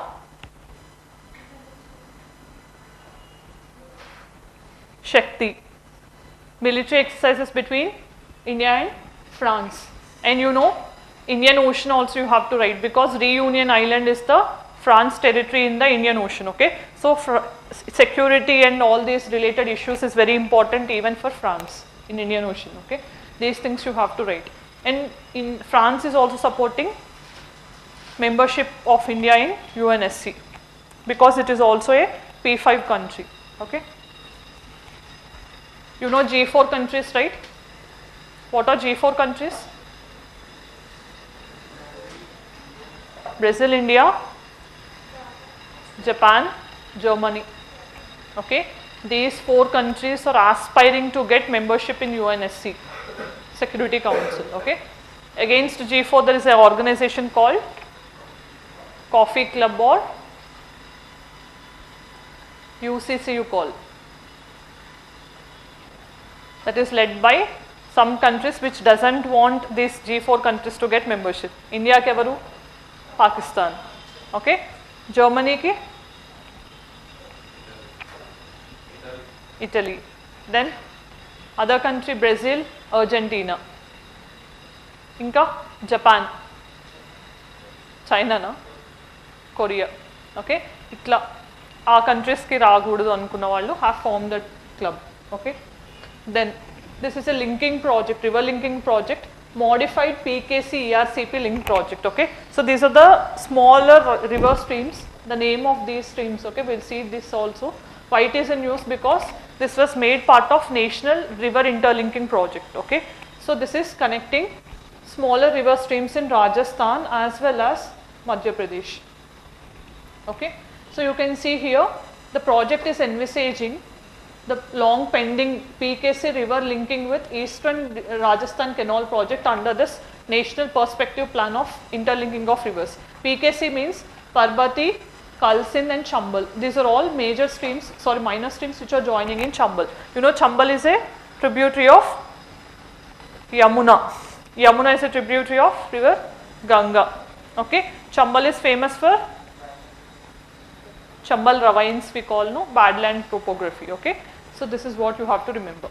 Then this project, okay, so it is also this part of this project. ECRP means Eastern Rajasthan Canal Project. This is also aimed at intra-basin transfer within the Chambal basin to transfer the surplus to the deficit regions. Okay, so you have to know linking of both projects. Rajasthan came up with this project to utilize the water resources efficiently. So the government has formulated this National Perspective Plan of Interlinking the Rivers in 1980. So this is important. Okay, so National Water Development Agency, this is a nodal agency with respect to interlinking of rivers. Okay, National Water Development Agency has been entrusted to look into this issue. So under this project, 2 types of components are there, Himalayan and Peninsular rivers. Okay, so we'll see what are the projects that are under this Himalayan project. You can see one is Kosi and Meki link project. Okay, Kosi river is the Sora of Bihar. Kosi is the tributary of Kosi river.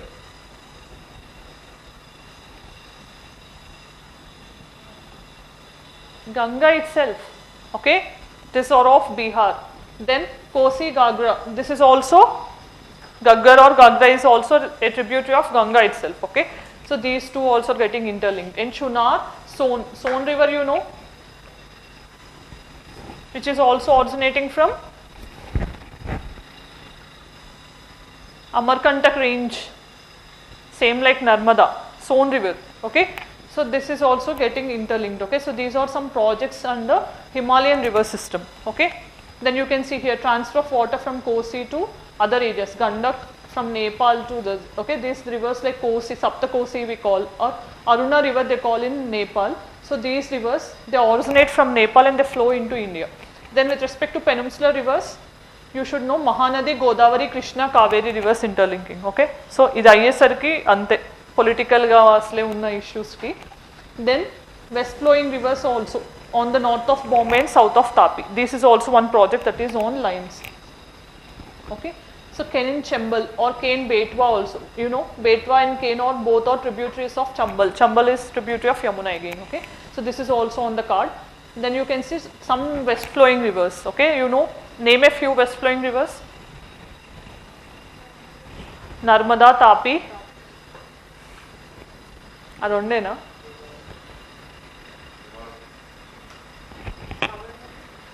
Sabarmati,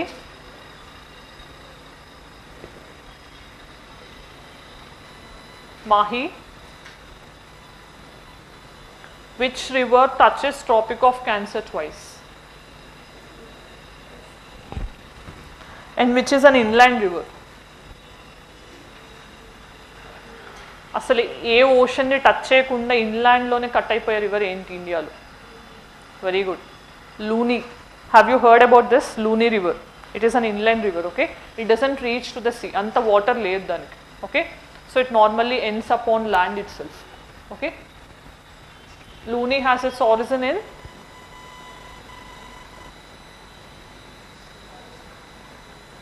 yes.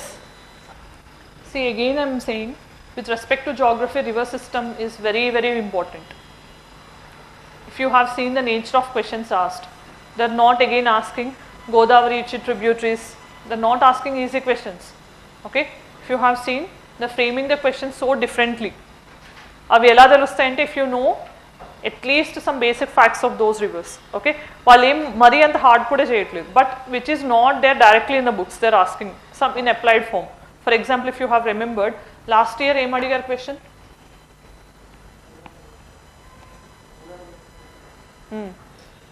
ఇంకా అంతకుముందు క్యానియోన్ గురించి గండికోట క్యానియోన్ గురించి అడిగారు. If you know, అంటే ఆ rivers at least if you know the areas where they flow, then you can at least eliminate. ఇప్పుడు కొన్ని మనకి సదర్న్ ఇండియన్ పీపుల్కి ఆ అడ్వాంటేజ్ అయితే ఉంటుంది కదా, మనకి నేమ్స్ వైజ్ మనం అట్లీస్ట్ వీ కెన్ డిమార్కేట్ ఏ స్టేట్కి సంబంధించినవి అని. తమిళనాడు నేమ్స్ అన్ని ఒకలా ఉంటాయి, కేరళ నేమ్స్ అంతా డిఫరెంట్గా, అట్లా అట్లీస్ట్ మనకు అది అడ్వాంటేజ్ ఉంటుంది, మనం we can recognise at least. So మీరు అట్లీస్ట్ కొంచెం ఆ రివర్ అనేది మెయిన్ రివర్స్ ఎక్కడి నుంచి ఫ్లో అవుతుంది, ఏ స్టేట్స్ నుంచి వెళ్తుంది, ఆరిజిన్ ఎక్కడ ఉంది, ఇలాంటివి తెలుసుకోవాలి, ఓకే. ఈజీ క్వశ్చన్స్ని కూడా మీరు కాంప్లికేట్ చేసుకుంటున్నారు. Focus on these things. Geography చదివేటప్పుడు again I'm saying 211 NCERTs you have, no? Indian geography you have one, world geography you have another one. So ఈ రెండు తరోగా చదివితేనే you can answer at least half of the questions asked from geography. Okay? Indian geography 11th NCERT should be read cover to cover. Every chapter in that Indian geography is equally important, especially drainage system. Okay?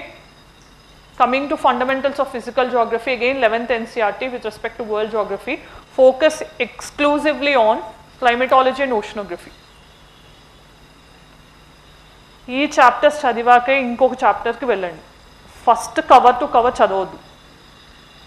Are you people understanding what I mean? స్టార్టింగ్లో branches of geography లేకపోతే astronomical, continental drift theory అవన్నీ బాగా చదువుతాం, చివరికి వచ్చేసరికి క్లైమటాలజీలో pressure, temperature అనేసరికి inversion of temperature అనేసరికి మైండ్ కూడా గాన్. అలా కాదు, start reading with climatology, then oceanography. మీరు చూస్తే world geography questions are only asked from climatology and oceanography. This is what you have to do.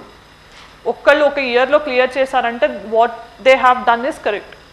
Means they have actually understood what UPSC is expecting from them.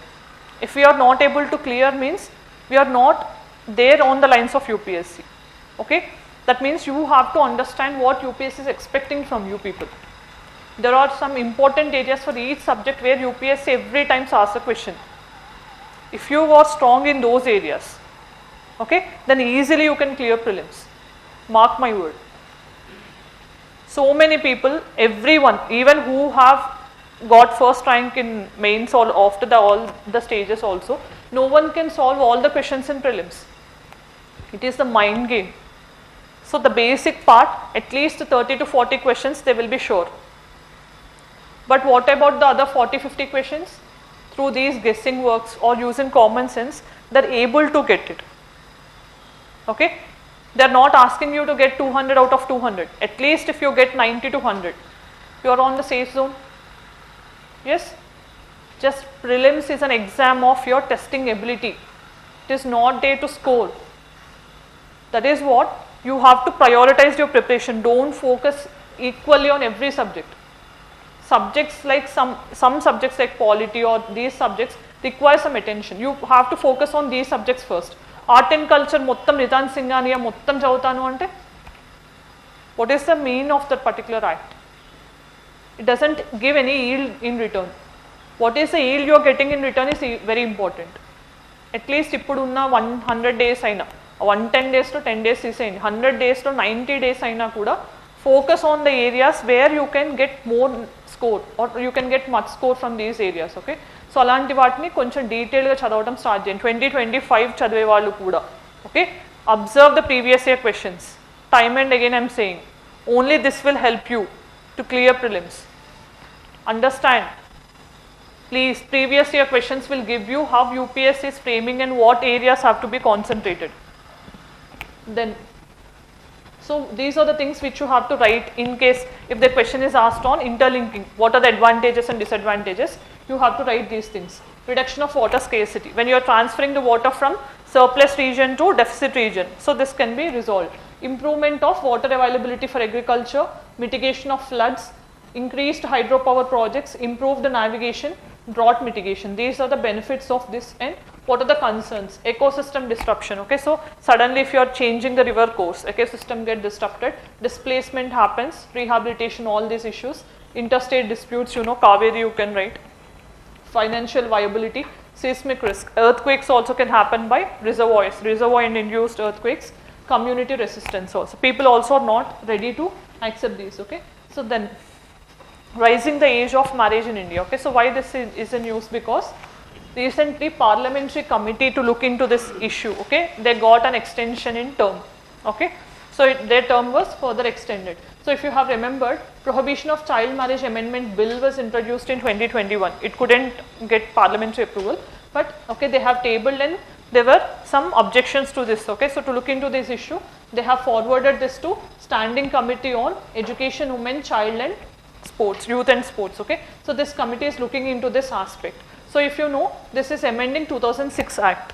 Okay, so where the girls' age is getting increased from 18 to 21 and boys' age from 21 to 25. Okay, so this, if you see, the minimum age of marriage of girls is increased to 21 and no law, custom or practice can override this. Okay, so if you know, in terms of civil laws, not only established laws but sometimes customs also, even in case of Sapinda marriage also, custom, in case if there is a custom. Okay, have you known about this term Sapinda marriage? Recently only it came in news, right? Sapinda means మేనరికాలు మనం చేసుకున్నట్టు. Okay, southern India it is a practice, but in northern India it is not a practice. Okay, so they don't marry within immediate cousins.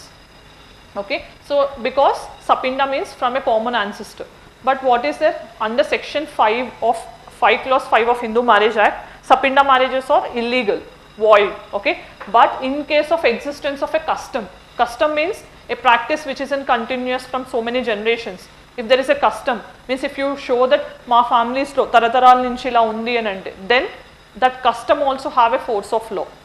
Okay, but here what is mentioned, law unna, other law, okay, or custom or practice, this cannot override in case if this act is passed. Okay, that means 21 లోపు marriage చేస్తే ఏ విధంగా అయినా నేరమే, మా వంశంలో ఉంది మా తరంలో ఉంది అని చెప్పడానికి లేదు. Okay, that is what the meaning. Then under 2006 Act, if you see person married below this age, okay, so within 2 years, ఒకవేళ ఫర్ ఎగ్జాంపుల్ 18 years బిలో, 2006లో 18 years కదా marriageable age, within 2 years if she like before 18 years అంటే for example 2 years అంటే 14 yearsకి పెళ్ళైంది అనుకుందాం. 14 yearsకి పెళ్ళైతే 16 years వచ్చే లోపు తనకు తెలిసింది అంటే నాకు ఇంకా మ్యారేజబుల్ ఏజ్ రాకుండానే పెళ్ళైంది, so I want to cancel of my marriage అంటే she can do, because that marriage itself is illegal. Okay, so within 2 years she can annul the marriage, but now they have extended even this to 5 years. అంటే ఇప్పుడు 14 yearsకి చేసుకుంటే 19 years వరకు chance ఉంటుంది ఆ అమ్మాయికి కానీ అబ్బాయికి కానీ నాకు ఈ మ్యారేజ్ వద్దు అని చెప్పడానికి. Okay, this is also a provision introduced under this law. This is very important. Okay,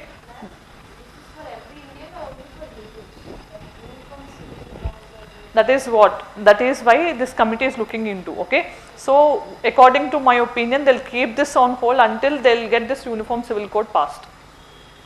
Okay, the government generally plays with these things in this way. So if uniform civil code is passed, they don't face much resistance then. Okay, otherwise Muslims, they don't agree with this because they say puberty is the marriageable age according to their personal laws. So again it will face resistance from different fractions, and also if this uniform civil code is there, it will be easy for them to cross this legal hurdles and all. Okay, then legal age of marriage in India. So you know, at least according to this data, you can write these things in mains. National Family Health Survey 5 in 2019-20 period, okay, when they released the survey, 23% of women between 20 to 24 were married before 18 years of age. That is what they found.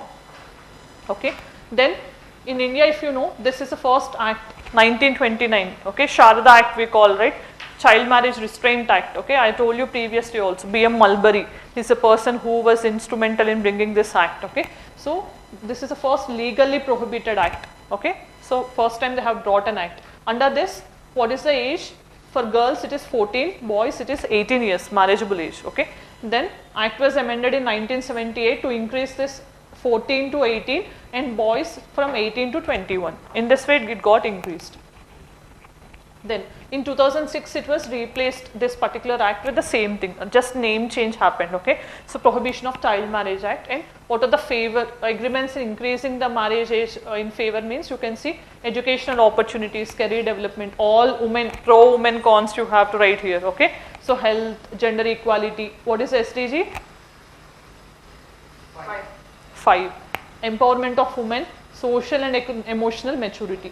Then arguments against, okay, so who doesn't want this to be increased? Okay, cultural and traditional variability, individual freedom and autonomy. Okay, so legal consistency also becomes an issue, because if you have remembered, the definition of child is 18 years under so many acts. Okay, so how you can increase this can also face some legal issues.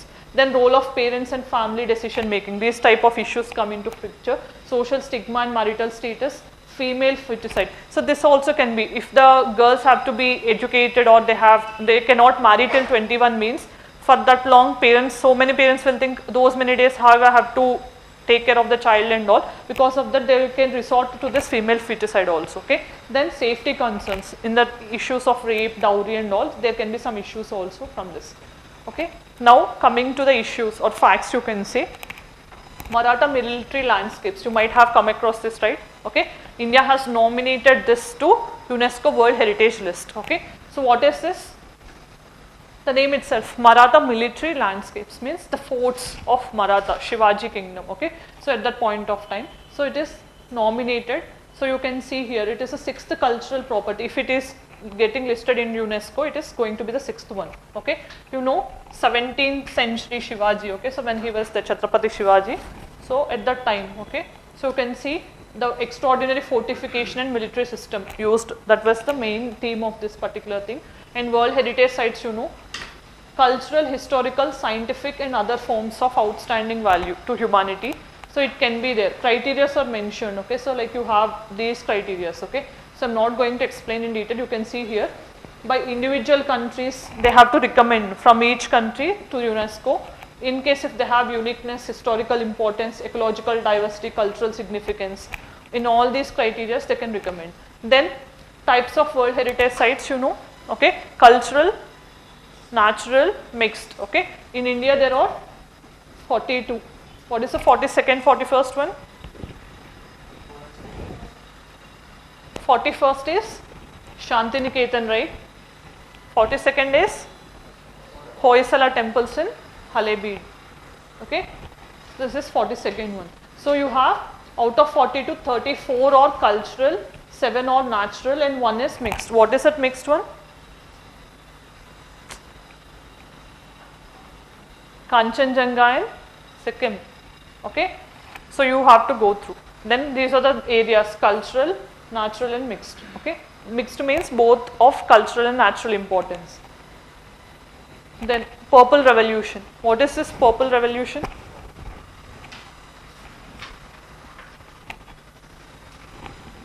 Purple is, when you see the color, what do you feel immediately? Lavender, right?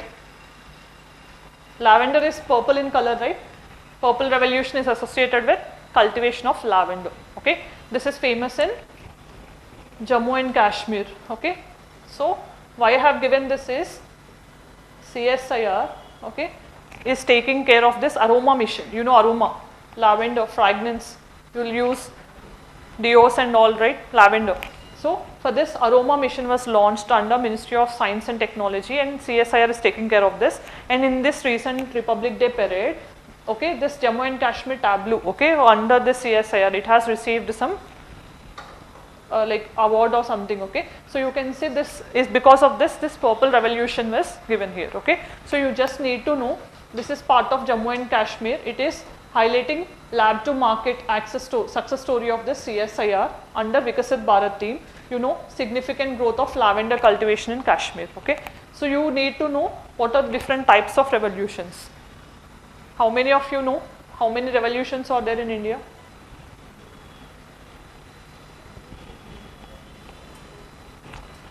అదంతా GK basic facts మేము చాలా ప్రోస్లో ఉన్నాం అనుకుంటున్నారా? అంతేనా? మేము pro లెవెల్లో ఉన్నాం, అవి ఎప్పుడు దాటేసి వచ్చేసాం. White, yellow, yellow oil seeds, red tomato, pink onion, shrimp, meat. Okay, green revolution, agriculture, food grains especially. Okay, then black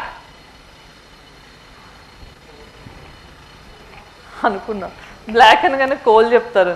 yes, black gold is coal. Evergreen revolution ఇలాంటివన్నీ కొత్తగా prime minister has given a call, if you have remembered. Evergreen revolution అంటే sustainable agriculture మా. Okay, green revolution benefits, so కొంతమంది benefits ఉన్నాయంటున్నారు, కొంతమంది నష్టాలు ఉన్నాయంటున్నారు, but it should be in a sustainable way. That is why he have given a call for evergreen revolution. Okay, at least again go through these revolutions. Okay, అన్ని basic లెవెల్లోనే ఉంటాయి, exam లెవెల్లో ఏం గుర్తుకురావు. అందరూ TS are AP ఉన్నారు కదా, state లెవెల్లో అయితే అడుగుతారు కదా, యూపీఎస్సీ లెవెల్లో అడగకపోయినా, in case if they ask. Okay, please go through them. Again, this initiative is part of Aroma mission launched by Union Ministry of Science and Technology. Aroma means, you know, smell. Okay, so to promote indigenous aromatic crop based agroeconomy and increase the income of farmers, and also to promote startup avenues for the farmers who are cultivating this lavender. So what is Kashmir famous for? Which cultivation? Saffron. Saffron is called? Okay. Okay. Okay. So in which particular deposits do this saffron grow in Kashmir? Again an NCERT based question I am asking. Deposits. This is there straight in your NCERT, second chapter of your Indian geography. Kareva deposits, have you heard about this? Kareva.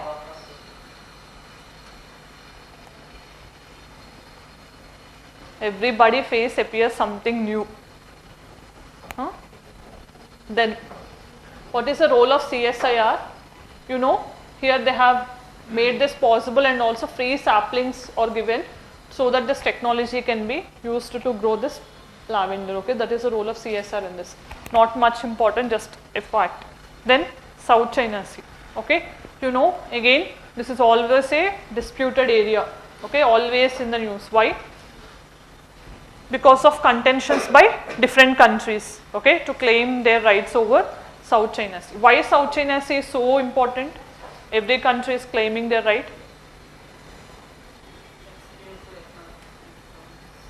Yes, exclusive economic zone, and it is very important because it consists of oil reserves. It also have shipping access and also fishing. Okay, for all these resources, every country wants this. So why it is in news? Because recently Philippines and Vietnam, they have signed a deal. Okay, manidram kottukunte China ki labam. So manidram kottukokunda manidram friends ga undi China ni counter cheddamani implicit meaning of the deal. Okay, and what I am said is out of cut. Okay, so here they have signed a deal. Okay, so ikkada inkokati entante mutual benefit. Vietnam rice export చేస్తుంది, Philippines rice import చేసుకుంటుంది Vietnam నుంచి. Okay, వాళ్ళ అవసరాలు కూడా match అయ్యేసరికి they have signed a deal. Okay, but if you have seen what is most important is both are trying to claim South China Sea. Not only these two countries, China, Philippines, Vietnam, Brunei, Taiwan, like this, Malaysia, so many countries are claiming South China Sea. Okay, so according to the territorial aspect. So you know, rice, one is a rice cultivation, and you can see the location of South China Sea is very important. Here you can see these are the things. Okay, they can ask you parsley, this Carolbo, and you have Spratly Islands. These type of things can be asked. Okay, if you have seen in the previous year 2022 or 3, they have asked a question, right, with respect to Kuril Islands. They have asked in 2022, I guess, a disputed region between Japan and Russia. Okay, straightforward question they have asked, just in case if you know this dispute. Okay, so here there is a dispute, Senkaku Islands or Diaoyu Islands. This is a dispute between China and Japan. Okay, and Japan and Russia have dispute with respect to, just now I told you, no? Kuril Islands. Okay, so here like this they can ask you, Paracel Islands is a difference, a disputed area in or surrounding which region also they can ask you. South China Sea. So here you can see this is a 9 dash line, red colored line is there, no? This region within this red colored line is entirely disputed. Okay, so every country is claiming their own rights, and this entire region is under dispute. So if you have remembered, previously UPSC have asked a question, 9 dash line is recently seen in news. Okay, straightforward question. If you know it is something related to South China Sea, you can answer. Okay, so that is why if anything is coming in news, you have to know. Okay, so again, you know, both the countries are part of ASEAN. Okay, Southeast Asian Association. Okay, 10 countries are part of it, and you know, Vietnam and Philippines are also, except China. Here you can see Vietnam, Philippines, Brunei, Malaysia. Taiwan is not a member again. Okay, in the recent times, because of Taiwanese election and all, just observe the location of Taiwan. Okay, so that can also be a question. You can see two primary points where every country is claiming is Spratly Islands and Paracel Islands. You can see here, this is Paracel, and you have here Spratly Islands. These two are most contentious in the South China Sea. Okay, so in the 9 dash line you can see Beijing is taking claim to the most of the region, and that this is U-shaped 9 dash line that includes almost 90% of the waters. Okay, so this area is being contended. Then what is this?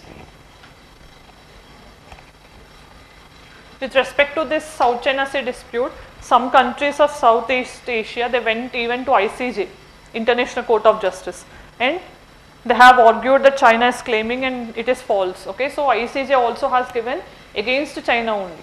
Okay, and you know, ICJ is a UN court. Okay, but its judgment is also legally binding, but China is not abiding by the judgment. Okay, that is what the issue. That is why if you see always India or Indian External Affairs Minister, when they visit any country in Indian Ocean, they say free, open, inclusive Indo-Pacific, indirectly hinting at China only. Free, open. Okay, so that is what we wanted to refer. So when you see, interestingly, I don't know how many of you want to become Indian Foreign Service officers, but every word uttered by them, okay, so it will have lot of importance. They cannot even speak a single word without authorization because they are representing entire country, right? So they'll read only pre-prepared text and all. So normally they cannot state their own statements or they cannot deliver their own speech. Most of the times they'll prepare it and they'll go thoroughly afterwards only they will go with that speech. Okay, so that is the importance of them. Then what is this? Black tiger. Okay, melanistic tiger. So why I have given this is because recently in Odisha Simlipal Tiger Reserve you have no. So this is going to launch world's first wild safari for black tigers. World's first. Okay. So when anything happens first in India is important. When it is in world also it is equally important. Okay. So they can ask this question or location on Simlipal also can be asked. Okay. So Odisha is going to set up melanistic tiger safari, first of its kind near Simlipal Tiger Reserve. And you know Simlipal is also a biosphere reserve. It is the second largest biosphere reserve next to Nilgiri. Okay, you have to know here Simlipal is having the world's highest rate of black tigers. Black is nothing but it is not a different species, but excessive production of melanin makes those tigers black. Okay, black and yellow lines will be there instead of white and black. Okay? So you can see rare color variant, a genetic abnormality you can say. So here you can see genetic condition or mutation where increased production of melanin happens and skin pigmentation will take place in tiger. Okay, Papa body lotion sunscreens undav kada. So they appear black in color. Okay, then many Royal Bengal tigers of Simlipal belong to the unique lineage because they have higher than normal levels of melanin. That is why they are famous. So what is importance of this tiger reserve? It is located in Odisha's Mayurbhanj district near the boundaries of Jharkhand and West Bengal, Asia's second largest biosphere reserve. And you know, this is the only place where Royal Bengal tigers with melanistic features are found. And you know, 60% of Simlipal tigers are black. Okay. UNESCO added this national park to its UNESCO Biosphere Reserves list in 2010. Okay. You know, MAB program is there, Man and Biosphere program under UNESCO, right? Then reverse, like you have Buddal Banga and you have Salandi, these are the tributaries of Vaitarni river which is passing from this Simlipal Tiger Reserve. This question was also asked. Okay. Then test tube rhinos. Okay. Interestingly, not only test tube babies from humans, but first time we have produced, not we, some people have produced test tube rhinos. Okay, that is why this is also in news. Scientists have achieved world's first in vitro fertilization. IVF, you know, normally IVF babies we have, right? So what is IVF?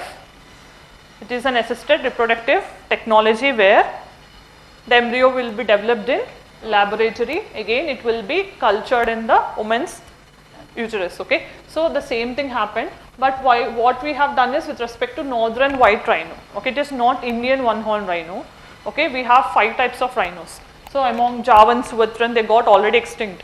Northern white and southern white rhinos we have. These are on critically endangered list. Okay, and interestingly, there is no male left to increase their population in the rhinos.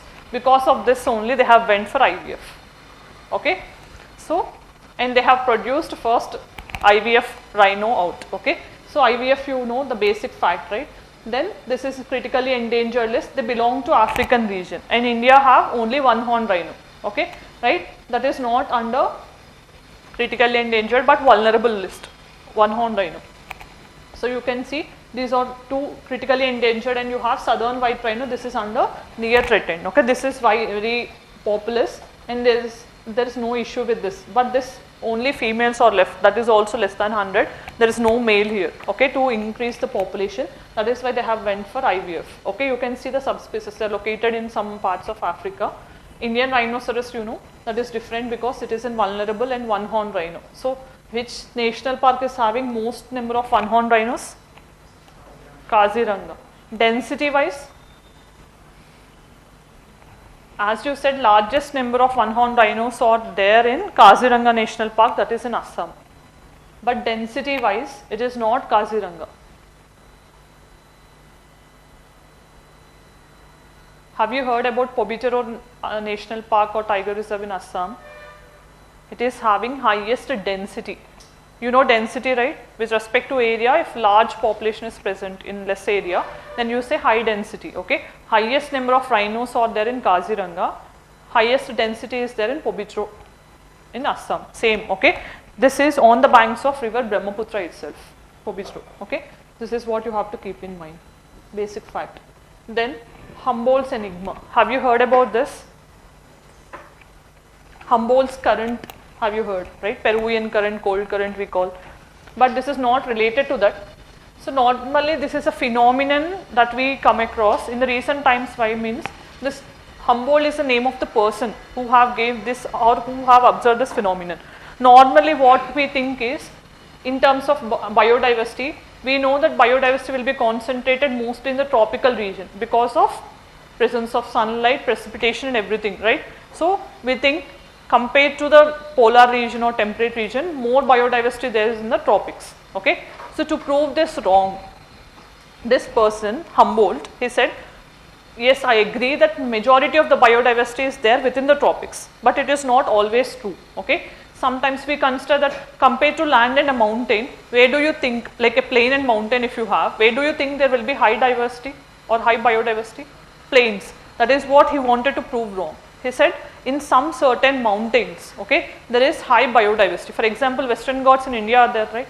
Those are mountains, but compared to plains, normal plains around it, there is high diversity in Western Ghats, right? We find different types of animals endemic to Western Ghats also, that phenomenon, okay? So that means he said not only in tropics, but sometimes according to temperature, humidity, altitude also, because of these variations also there will be variations in biodiversity.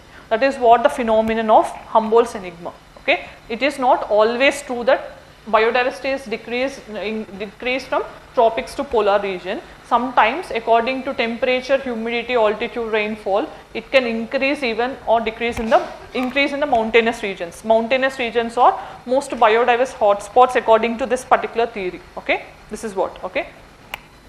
You can see here, world's tropical areas receive more energy from the sun, because you know always sun will be there between Tropic of Cancer and Capricorn. He never crosses this, right? Okay, then because of this energy, primary productivity will be there, okay, high productivity that will facilitate more biodiversity, okay. Then what happens, this person Alexander von Humboldt, he have observed that mountains have disproportionately more compared to the terrestrial biodiversity. So more hot spots will be there in the mountainous regions according to his theory, okay. He said, so you know what is biodiversity hotspot, right? What is biodiversity hotspot? How many are there in India? Four biodiversity hotspots are there in India. What are those four? Western Ghats, Western and Eastern Himalayas together you have, then Indo-Burma you have, Sunda land, Andaman and Nicobar under Sunda land. These are the four. But what is the criteria to become biodiversity hotspot? If you have remembered, Conservation International is the organization which has given some criteria that these are the two things, okay. If at least 1500 species of that region are identified as vascular plants and endemic. Endemic means, you know, those are native and they are only there in that particular area. Then you say those plants as endemic. At least 1500 species in that region should be vascular and endemic. That is the first criteria. And at least 30% of the vegetation in that region should be natural. Okay. Then if these two criteria are fulfilled, then you can say any area, or you can designate an area as biodiversity hotspot. Okay. In India we have 4 biodiversity hotspots. According to this theory, he says not only in tropical region but in mountainous region also they have this potential of becoming biodiversity hotspots. That is what Humboldt's Enigma. So as this term appears so much in news, I have given. So UPSC can simply ask you, this is related to 4 statements you can ask. If you know that it is related to biodiversity, easily you can answer, okay. They don't go very deep, but you should know these basic things, okay.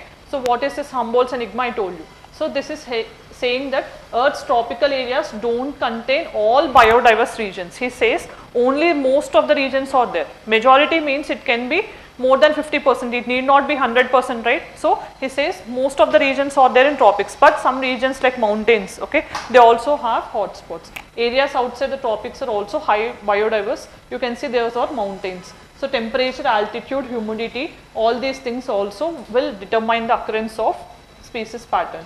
So Indian scenario, you know, the areas between this Tropic of Cancer, okay, where these are diverse, like for example Western Ghats, Sri Lanka, as I told you, this is also a biodiversity hotspot, and Eastern Himalayas, okay. So these are also areas. Then this particular issue we are discussing because ECOWAS, this is also an issue in news, ECOWAS, okay. So if you have seen 3 countries, one is Burkina Faso, this is here, okay, then Mali and Niger. These 3 countries have terminated their membership in one organization called ECOWAS, okay. So this is nothing but an economic cooperation organization for West African countries. You need to know, just for geographical idea, these are West African countries, and these are also in the Sahel region. You know Sahel region of Africa. What is Sahel?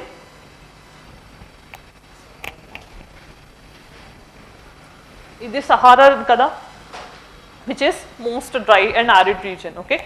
Deenki extension ga semi-arid region is Sahel region antam, simple, okay.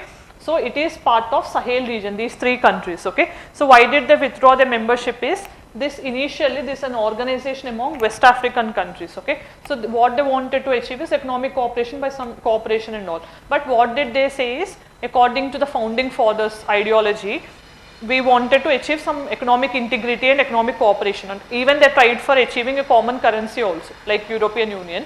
But what happened is, because of influence of Western countries, like increasing presence of US and all these countries, whatever the founding goals are there, those are getting disrupted, okay. So those are getting sidelined. Because of this, we have identified that organization's objective is getting defeated, so we wanted to terminate our membership, okay. So although this organization may not be important, okay, but mapping wise this area can be focused, okay. If you have remembered, once the question was asked on like Zambia or the river passing, whether it drains into Atlantic Ocean or Indian Ocean, 2 years back there is a question, okay. If you know the origin of that question, that was not randomly asked. Why that question was there means, at that time government of India wants to take this cheetahs from Namibia, and that river is all passing through Namibia, okay. So if you know, we wanted to try the cheetahs from Namibia means, we also have to look into the geographical location of Namibia. Where is it located, whether it is landlocked or whether it is having coast, or what are the rivers and mountains situated in that particular country.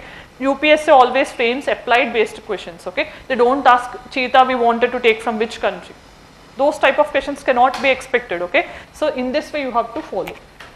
As I told you, military regimes in Burkina Faso, Mali and Niger. Just remember, these 3 are part of Western Africa, okay. So they have terminated their membership from this West African bloc, which is a regional group established in 1975 under one treaty. You can see the main thing is economic integration among the members, and you can see here borderless region, like a economic integration type of thing, and they wanted to achieve this rule of law, good governance and democracy.